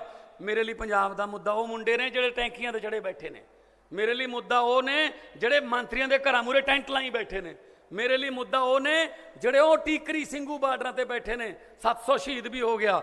ਮੇਰੇ ਲਈ ਮੁੱਦਾ ਉਹ ਨੇ ਜਿਹੜੀਆਂ ਆਂਗਣਵਾੜੀ ਵਾਲੀਆਂ ਕੁੱਟ ਖਾਂਦੀਆਂ ਫਿਰਦੀਆਂ ਨੇ, ਮੇਰੇ ਲਈ ਮੁੱਦਾ ਉਹ ਨੇ ਜਿਹੜੇ ਕੱਚੇ ਮੁਲਾਜ਼ਮ ਜਿਨ੍ਹਾਂ ਨੂੰ ਇਹ ਡਰ ਹੈ ਕੱਲ੍ਹ ਨੂੰ ਕੱਢੇ ਪਰਸੋਂ ਨੂੰ ਕੱਢੇ, ਸਾਨੂੰ ਪੱਕੇ ਕਰ ਦਿਓ, ਸਾਨੂੰ ਪੱਕੇ ਕਰ, ਉਹ ਮੁੱਦਾ ਨੇ। ਰੂਸਾ ਮੁੱਦਾ ਕੋਈ? ਇਹ ਤਾਂ ਆਪਦੀਆਂ ਯਾਸ਼ੀ ਦੀਆਂ ਫੋਟੋਆਂ ਦਿਖਾਉਂਦੇ ਨੇ। ਪਹਿਲਾਂ ਉਹਦੇ ਨਾਲ ਪਾਰਟੀਆਂ ਕਰਦੇ ਰਹੇ, ਹੁਣ ਕਹਿੰਦੇ ਉਹ ਤਾਂ ISI ਦੀ ਅੱਤਵਾਦੀ ਪਤਾ ਨਹੀਂ ਕੀ ਹੱਦ। ਸੋ ਵੀਰੋ, ਖੇਤੀ ਨੂੰ ਬਚਾਉਣਾ ਲੋੜ ਹੈ। ਬਾਬੇ ਨਾਨਕ ਨੇ ਲਿਖਿਆ ਸੀ, ਉੱਤਮ ਖੇਤੀ ਮੱਧਮ ਵਪਾਰ ਨਖਿੱਧ ਚਾਕਰੀ। ਅੱਜ ਬਾਬਾ ਨਾਨਕ ਜੀ ਨੇ ਖੇਤੀ ਨੂੰ ਉੱਤਮ ਰੱਖਿਆ, ਵਪਾਰ ਨੂੰ ਮੱਧਮ ਤੇ ਨੌਕਰੀ ਨੂੰ ਨਖਿੱਧ। ਬਿਲਕੁਲ ਉਲਟਾ ਹੋ ਗਿਆ। ਜੇ ਨੌਕਰੀ ਮਿਲ ਜੇ ਕਹਿੰਦੇ ਕਮਾਲ ਹੋ ਗਈ, ਜੇ ਵਪਾਰ ਕਰਨ ਲੱਗੇ ਕਹਿੰਦੇ ਠੀਕ ਹੈ। ਖੇਤੀ ਜਿਵੇਂ ਉਹ ਕਹਿੰਦਾ ਸੀ, ਕਾਹਨੂੰ ਗਲ 'ਚ ਫਾਹਾ ਪਾਉਣਾ ਪੁੱਤ, ਇਹ ਘਾਟੇ ਦਾ ਸੌਦਾ ਹੈ। ਸੋ ਖੇਤੀ ਨੂੰ ਘਾਟੇ ਦੇ ਸੌਦੇ 'ਚੋਂ ਕੱਢਣਾ ਹੈ, ਕੋਆਪਰੇਟ ਸੁਸਾਇਟੀਆਂ ਨੂੰ ਜਿਉਂਦੀਆਂ ਕਰਨਾ ਹੈ, ਪੰਜਾਬ ਦੇ ਕਿਸਾਨ ਨੂੰ ਦੁਬਾਰੇ ਭੰਗੜਾ ਪਾਉਂਦੇ ਖੇਤਾਂ ਨੂੰ ਜਾਂਦੇ ਦੇਖਣਾ ਹੈ। ਜਦੋਂ ਮੈਂ ਪਾਰਲੀਮੈਂਟ ਦੇ ਵਿੱਚ ਖੁਦਕੁਸ਼ੀਆਂ ਦਾ ਮੁੱਦਾ ਉਠਾਉਣਾ ਕਦੇ, ਤਾਂ ਸਾਊਥ ਇੰਡੀਆ ਵਾਲੇ ਜਿਹੜੇ ਆਂਧਰਾ ਕੇਰਲਾ ਵਾਲੇ MP ਨੇ, ਉਹ ਮੈਨੂੰ ਪੁੱਛਣ ਲੱਗ ਜਾਂਦੇ ਨੇ, मान साहब ये पंजाब में भी क्या किसान खुदकुशी करते हैं? मैं क्या हाँ जी। तो यार यकीन नहीं आता इस बात पर, हमें तो लगता है पंजाब का किसान बिल्कुल खुशहाल है, वो तो गिद्दा भंगड़ा करता है, नाचता है, पंजाब का किसान बहुत खुशहाल है। मैं क्या जी MP साहब, ये PTC चैनल दियाँ मशहूरियाँ च खुशहाल है, नहीं तो साड़ियाँ फरदा कढ़ा के देख लो, सारियाँ लकीरां लाल है। ਅਸੀਂ ਤਾਂ ਕਰਜ਼ੇ ਥੱਲੇ ਦੱਬੇ ਪਏ ਹਾਂ, ਦਿਖਾਉਂਦੇ ਨਹੀਂ ਅਸੀਂ। ਹੁਣ ਤਾਂ ਰਿਸ਼ਤੇ ਵੀ ਪਟਵਾਰੀਆਂ ਨੂੰ ਪੁੱਛ ਕੇ ਹੋਣ ਲੱਗ ਗਏ, ਯਾਰ ਦੱਸੀ ਭਲਾ ਇਹਨਾਂ ਦਾ ਕੱਢੀ ਰਿਕਾਰਡ ਜਾ ਵੀ ਕਿੰਨੀਆਂ ਕੁ ਲਾਲ ਲਕੀਰਾਂ ਨੇ।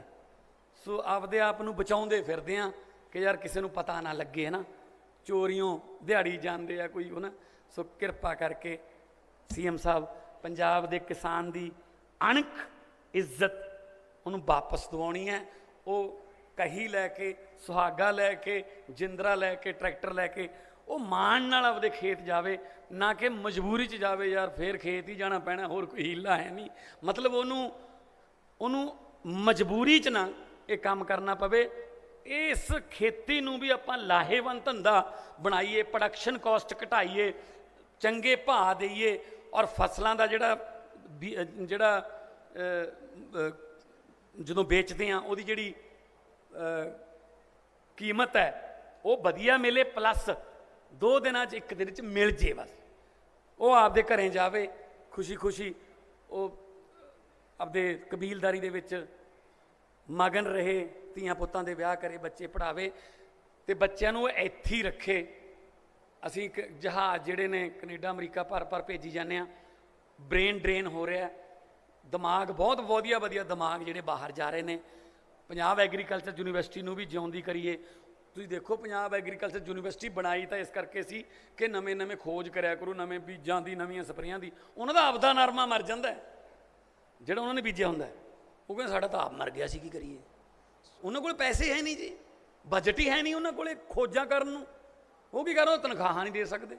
ਸੋ ਮੈਨੂੰ ਉਮੀਦ ਹੈ ਸੀਐਮ ਸਾਹਿਬ ਅੱਜ ਤੁਸੀਂ ਥੋੜ੍ਹਾ ਜਿਹਾ ਰੋਡ ਮੈਪ ਜਾਂ ਥੋੜ੍ਹਾ ਜਿਹਾ ਇੱਕ ਜਿਹੜਾ ਕਿਸਾਨਾਂ ਨੂੰ ਉਹਨਾਂ ਦੀ ਮੰਜ਼ਿਲ ਵੱਲ ਦਾ ਰਸਤਾ ਜਿਹੜਾ ਉਹਦਾ ਐਰੋ, ਉਹਦਾ ਤੀਰ ਦਿਖਾ ਕੇ ਜਾਓਗੇ ਕਿ ਆਪਾਂ ਇੱਧਰ ਨੂੰ ਜਾਵਾਂਗੇ।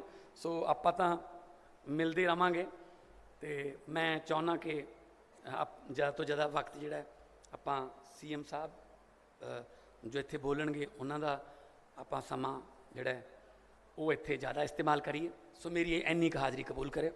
ਬਹੁਤ ਬਹੁਤ ਧੰਨਵਾਦ। ਵਾਹਿਗੁਰੂ ਜੀ ਕਾ ਖਾਲਸਾ, ਵਾਹਿਗੁਰੂ ਜੀ ਕੀ ਫਤਿਹ। ਬਹੁਤ ਬਹੁਤ ਧੰਨਵਾਦ ਮਾਨ ਸਾਹਿਬ, ਜਿਨ੍ਹਾਂ ਨੇ ਸੱਚਾਈ ਪੰਜਾਬ ਦੀ ਰੂਹ ਦੀ ਤੇ ਪੰਜਾਬ ਦੇ ਕਿਸਾਨ ਦੀ ਗੱਲ ਬੜੇ ਥੋੜੇ ਸ਼ਬਦਾਂ ਦੇ ਵਿੱਚ ਰੱਖੀ। ਉਹਨਾਂ ਦਾ ਮੈਂ ਧੰਨਵਾਦ ਕਰਦੀ ਹਾਂ। ਸੋ ਅਖੀਰ ਤੇ ਸਾਡੇ ਵਿਚਕਾਰ ਸਾਡੇ ਬਹੁਤ ਹੀ ਸਤਿਕਾਰਯੋਗ, ਸਾਡੇ ਦੇਸ਼ ਦਾ ਭਵਿੱਖ, ਸਾਡੇ ਦੇਸ਼ ਦੀ ਉਮੀਦ, ਆਸ, ਮੇਰਾ ਸੱਦਾ ਅਰਵਿੰਦ ਕੇਜਰੀਵਾਲ ਜੀ ਮੁੱਖ ਮੰਤਰੀ ਦਿੱਲੀ ਨੂੰ ਆ ਕਿ ਆਉਣ ਮੰਚ ਤੇ ਤੁਹਾਡੇ ਨਾਲ ਆਪਣੇ ਦਿਲ ਦੀ ਗੱਲ ਕਰਨ।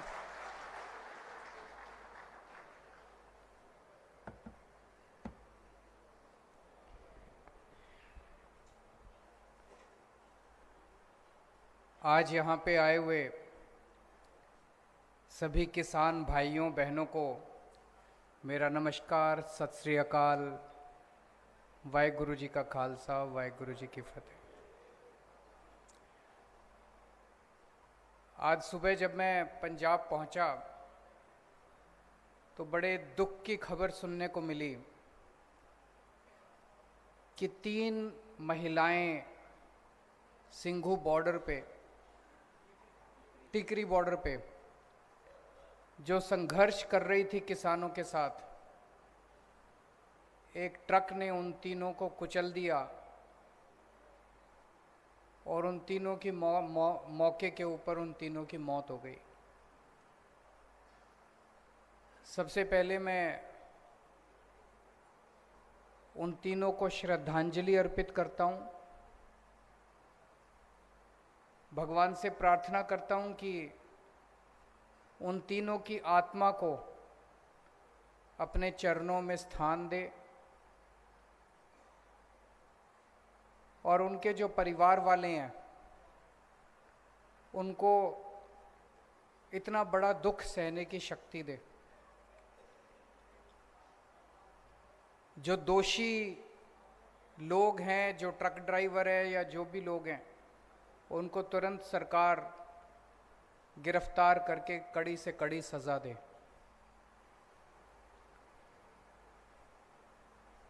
पूरे देश में कहीं से भी अगर खबर आती है कि किसान ने खुदकुशी कर ली तो बहुत तकलीफ होती है, सबको तकलीफ होती है, आम लोगों को तकलीफ होती है, जनता को तकलीफ होती है। कोई सुनता है, आप लोग भी जब सुनते हो, चाहे पंजाब हो, चाहे हरियाणा हो, चाहे महाराष्ट्र हो, चाहे मध्य प्रदेश हो, कहीं अगर कोई किसान, गरीब किसान आत्महत्या करता है तो बड़ी तकलीफ होती है।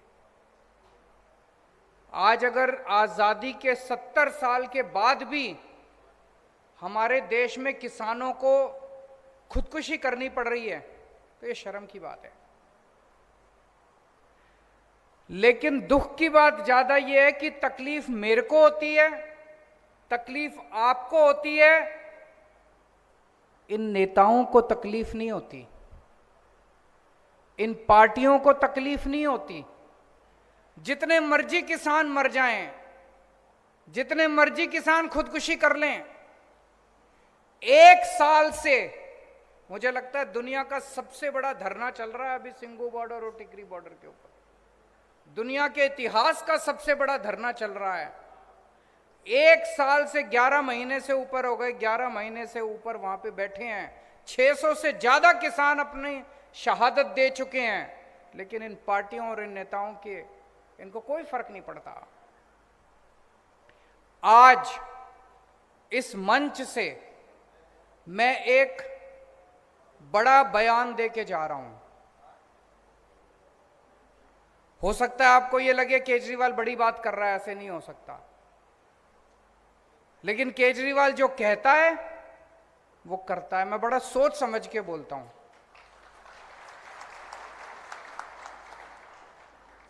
मैं पूरी जिम्मेदारी के साथ आम आदमी पार्टी की तरफ से आपको यह विश्वास दिलाता हूं, फरवरी के महीने में चुनाव है, मार्च के महीने में नतीजे आ जाएंगे।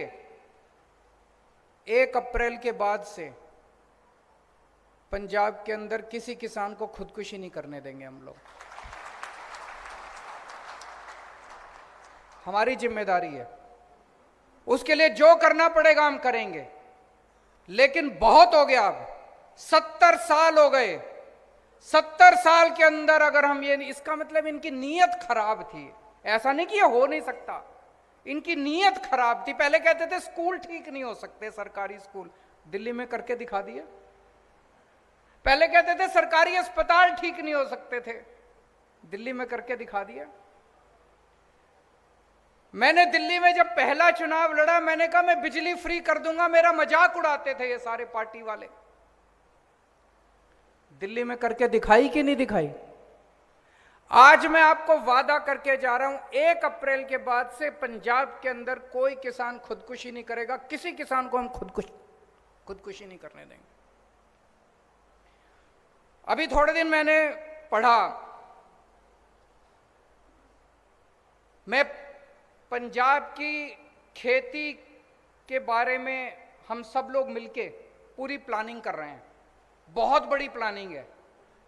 मैं 1 महीने बाद फिर आऊंगा, वो सारी प्लानिंग आपके सामने रखूंगा और आपको यकीन दिलाऊंगा कि जो मैं कह रहा हूं वो ठीक कह रहा हूं।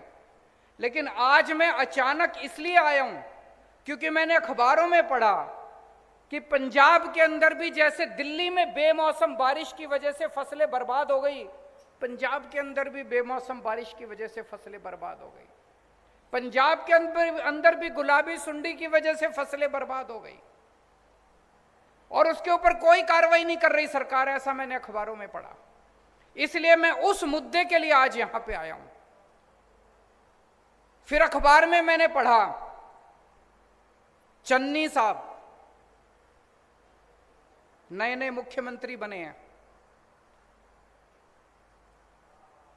चन्नी साहब एक गांव में गए जहां पे गुलाबी सुंडी फसल बर्बाद हुई थी और वहां पे एक किसान को गले लगा लिया।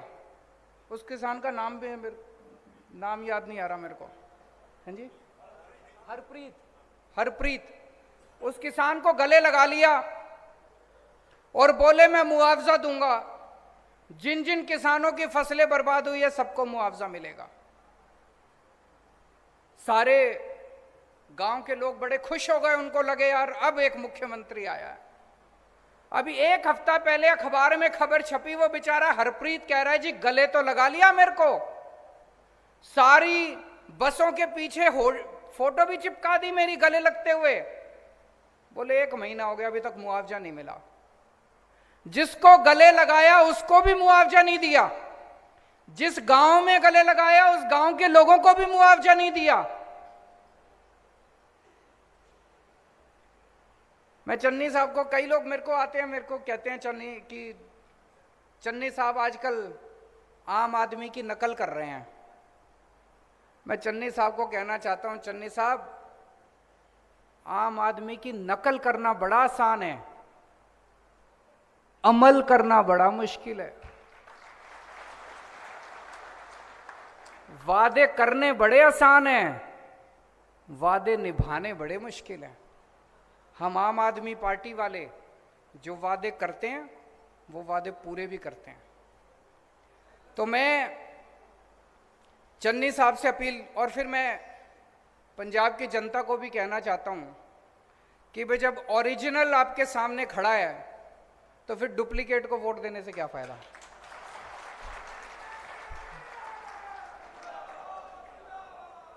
जब ओरिजिनल आपके सामने खड़े हैं तो फिर नकलची को वोट देने से क्या फायदा, डुप्लीकेट को वोट देने से क्या फायदा। ओरिजिनल को ही लो ना, ओरिजिनल माल लो मार्केट से, वोट दोगे तो ओरिजिनल माल मिल जाएगा। तो मैं आज चन्नी साहब से अपील करना चाहता हूं कि पहली बात, किसानों के साथ बैठ के, किसान जत्थेबंदियों के साथ बैठ के आप ये हिसाब लगाओ कि फसलों का जो बेमौसम बारिश से धान खराब हुई है उसका, और जो गुलाबी सुंडी की वजह से फसलें बर्बाद हुई है, नरमा बर्बाद हुआ है उसका, कितना लागत थी, कितना नुकसान हुआ। जितनी लागत थी कम से कम उतना तो भरपाई करो। ये 8,000 रुपये कहां से आ गया? 8,000 रुपये से तो किसी ने अभी बोला कि 40,000 रुपये दिए 5 एकड़ के, वो भी 37,000 काट कुट के दिए। 37,000 में हमारा क्या होगा? 37,000 में तो घर का खर्चा भी नहीं निकलेगा।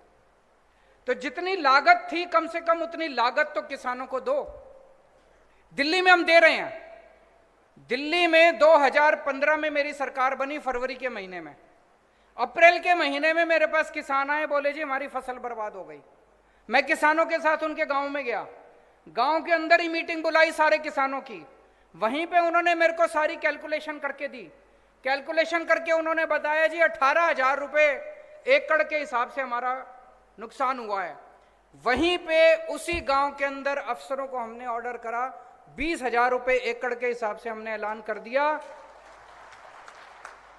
और 3 महीने के अंदर, ऐसा नहीं कि ज्यादा, 3 महीने के अंदर सबके अकाउंट के अंदर पैसा चला गया। उसके बाद से लेके हमने पॉलिसी बना दी, तब से लेके आज तक जितनी बार पिछले 7 साल के अंदर दिल्ली के अंदर किसानों की फसलें बर्बाद हुई है, हमने 20,000 रुपये एकड़ के हिसाब से उनको मुआवजा दिया है। तो मैं चन्नी साहब से कहना चाहता हूं, अपील करना चाहता हूं कि आप भी जितना बर्बाद जो फसल की लागत है उस लागत को कम से कम आप इनको दो। और मैं पंजाब के किसानों को कहना चाहता हूं कि अगर चन्नी साहब आपको आपकी लागत नहीं देते, मेरी आपसे हाथ जोड़ के विनती है, खुदकुशी मत करो, खुदकुशी मत करो। बड़ी तकलीफ होती है, हमें भी तकलीफ होती है, हमें अपना बेटा मान लो, छोटा भाई मान लो अपना। खुदकुशी मत करो।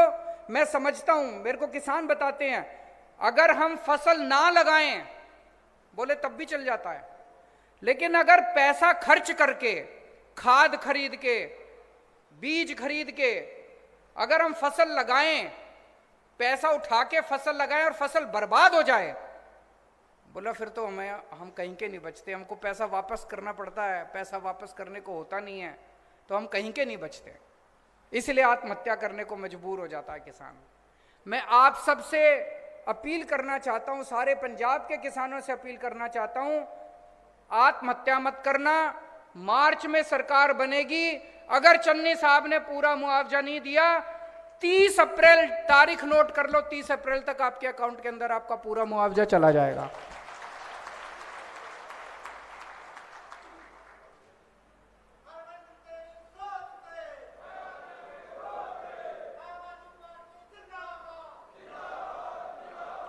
दूसरा, जितने मजदूर हैं, जिन मजदूरों ने खेत में काम किया, फसल बर्बाद हो गई, जमींदार बेचारा मजदूरों को भी पैसे नहीं दे पाता।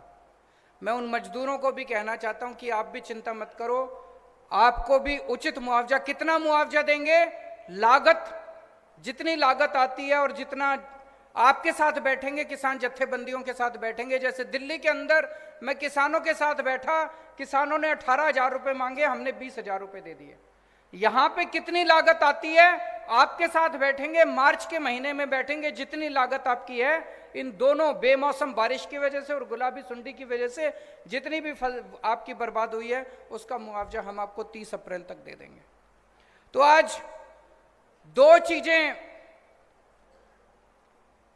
ऐलान कर रहा हूं। एक तो ये 1 अप्रैल के बाद से पंजाब के अंदर किसी किसान को आत्महत्या नहीं करने देंगे, और दूसरा, जितना आपकी लागत आती है, अगर कभी भी भविष्य के अंदर फसल बर्बाद होती है, आम आदमी पार्टी की सरकार बनने के बाद अगर कभी भी फसल बर्बाद होती है, जो लागत है उस लागत के हिसाब से आपको उचित मुआवजा दिया जाएगा। और तीसरी चीज, अभी अगर चन्नी साहब आप लोगों को उचित मुआवजा नहीं देते, कृपया हाथ जोड़ के अपील है, आप कोई गलत कदम मत उठा लेना। 30 अप्रैल तक आपके अकाउंट के अंदर हम मुआवजा आपके अकाउंट के अंदर डलवा देंगे। अभी आप सब लोगों के मैं सुझाव सुन रहा था, बहुत अच्छे आप लोगों के सुझाव थे, मैंने नोट कर लिए। एक आया कि नकली दूध बिक रहा है बहुत ज़्यादा, अगर नकली दूध बंद कर दिया जाए तो बहुत सारे किसान हैं जो डेयरी के जरिए उनकी इनकम भी बढ़ेगी और लोगों को असली दूध पीने को मिलेगा। इसको जरूर लागू करेंगे। एक सुझाव आया, पशुओं का बीमा कराना चाहिए, बहुत अच्छा सुझाव है। एक किसी ने, शायद हमारा दिल्ली का वो जो हमने घोल बनाया है, पराली, अभी एक किसान पराली जलाने के लिए मजबूर होता है, मजबूरी में जलानी पड़ती है। एक किसान भाई ने बताया कि जी सबसे ज्यादा जब वो किसान अपने खेत की पराली जलाता है, सबसे ज्यादा धुआं तो उस किसान के परिवार को झेलना पड़ता है, वो किसान बीमार होता है उस धुएं की वजह से। दिल्ली के अंदर हमने क्या किया, हमने घोल बनाया है। उस घोल को अगर आप अपने खेत में छिड़क दो तो आपकी पूरी वो जो पराली है वो गल जाती है और गल के खाद बन जाती है वो 10 से 15 दिन के अंदर। और उसके अंदर वो, उसके बाद वो खाद जो है वो आपके खेत को और ज्यादा उपजाऊ करती है, आपकी अगली फसल जो है वो और बढ़ती है। ये घोल, पूरा घोल दिल्ली सरकार अपने पैसे पे बनवाती है और अपने पैसे पे पूरी दिल्ली के सारे किसानों के खेत में फ्री छिड़काव करती है। ये हम पंजाब में भी करेंगे, आपको पराली जलाने की जरूरत नहीं पड़ेगी, आपके खेतों के अंदर उस घोल का छिड़काव फ्री में करेंगे। लेकिन एक और बड़ी मजे की बात है, पंजाब के अंदर मैंने कई लोगों से बात करी, पराली से कोयला बनता है, पराली से बिजली बनती है, पराली से गत्ता बनता है। और ये पंजाब के अंदर मैंने 6-7 ऐसी फैक्ट्रियां देखी हैं, उन सारे फैक्ट्री वालों को मैंने दिल्ली बुला के उनसे बात की। आप सोच के देखो, अगर पूरे पंजाब के अंदर हम इतनी सारी फैक्ट्रियां लगा दें जो पराली को इस्तेमाल करके कोयला बनाने लगे, बिजली बनाने लगे, एक तो किसान को 1000 रुपए एकड़ के हिसाब से पराली के पैसे मिलने लगेंगे, जलाने की जरूरत नहीं पड़ेगी। और वो फैक्ट्री वाला खुद आपकी पराली काट के ले जाएगा, आपका कोई पैसा नहीं लगेगा, आपको 1000 रुपए एकड़ मिलेगा। और पूरे पंजाब के अंदर इतनी फैक्ट्रियां लग सकती हैं कि इतने बच्चों को रोजगार मिलेगा। अभी एक किसी ने बोला एग्रो प्रोसेसिंग इंडस्ट्री लगाने के लिए, बहुत अच्छा सुझाव है। तो ये जैसे पराली है, इसी तरह से न जाने कितनी एग्रो प्रोसेसिंग इंडस्ट्री लगा सकते हैं। और उसमें अपने को अंबानी अडानी को नहीं लाना, किसानों के ग्रुप मिलके, किसानों के बच्चों के ग्रुप मिलके, अब आपको कनाडा भेजने की जरूरत नहीं है अपने बच्चों को, यहीं पे आपके गांव के अंदर इंडस्ट्री लगाएंगे, आपके शहर के अंदर इंडस्ट्री लगाएंगे। इतनी इंडस्ट्री लग सकते हैं, इतना विकास हो सकता है। एक किसी ने बड़ा अच्छा सुझाव दिया डीएपी की फैक्ट्री लगाने का, बिल्कुल सही बोल रहे हैं कि हमारे किसान, गरीब किसान उन्हीं की फैक्ट्री में जाके काम करते हैं और वहीं का डीएपी जो है हमारे पंजाब के अंदर इस्तेमाल हो। हम क्यों नहीं लगा सकते डीएपी की फैक्ट्री? लगानी चाहिए। बहुत अच्छे अच्छे सुझाव आए हैं, इन सारे सुझावों को मैंने नोट किया है। और अंत में वो अमनप्रीत ने जो बोला था, वो कहाँ है वो लड़का अमनप्रीत? बच्चे, मैं आपको भरोसा दिलाना चाहता हूं, हम मिलके करेंगे। जैसे दिल्ली के अंदर हमने स्कूल बदल दिए, सरकारी स्कूलों के इस साल नतीजे, सरकारी स्कूलों के बच्चों के 99.8% नतीजे आए, 99.8% नतीजे। सोच सकते हो, सरकारी स्कूलों के बच्चों के नतीजे 99.8% आए हैं। अगर हम दिल्ली के सरकारी स्कूल बदल सकते हैं, दिल्ली के सरकारी अस्पताल बदल सकते हैं, दिल्ली की बिजली, पानी, सड़कें बदल सकते हैं, तो पंजाब की खेती भी बदल सकते हैं, मिलके बदल सकते हैं। तो मैं आपको यकीन दिलाना चाहता हूं पंजाब के अंदर जब मौका मिलेगा खेती को इज्जत का धंधा बनाएंगे, खेती को मुनाफे का धंधा बनाएंगे। और जो अभी भगवंत भाई ने बोला कि सबसे ऊपर पहले नंबर पे खेती होगी, दूसरे नंबर पे व्यापार होगा और तीसरे नंबर पे नौकरी होगी, इसको वैसे ही करेंगे। इसकी मैं पूरी, जैसे मैंने कहा, बहुत बड़ी प्लानिंग कर रहे हैं हम लोग। 1-1.5 महीने के बाद मैं दोबारा आपके बीच में आऊँगा सारी पूरी प्लानिंग करके। आज केवल इस चीज़ के लिए आया था क्योंकि दिल में बड़ी तकलीफ हो रही थी कि किसान आत्महत्या कर रहे हैं। आज आपको ये कहने के लिए आया था आत्महत्या मत कीजिए, इंतज़ार कीजिए। 6 महीने के बाद आम आदमी पार्टी की सरकार आ रही है, मिलके पंजाब को बदलेंगे।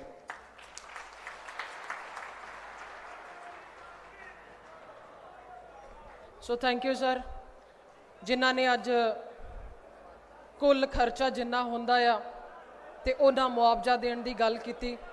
सो मैं सारे किसान वीरां दा, MLA साहबान दा, समुची लीडरशिप का बहुत बहुत धन्यवाद करदी हाँ। Thank you.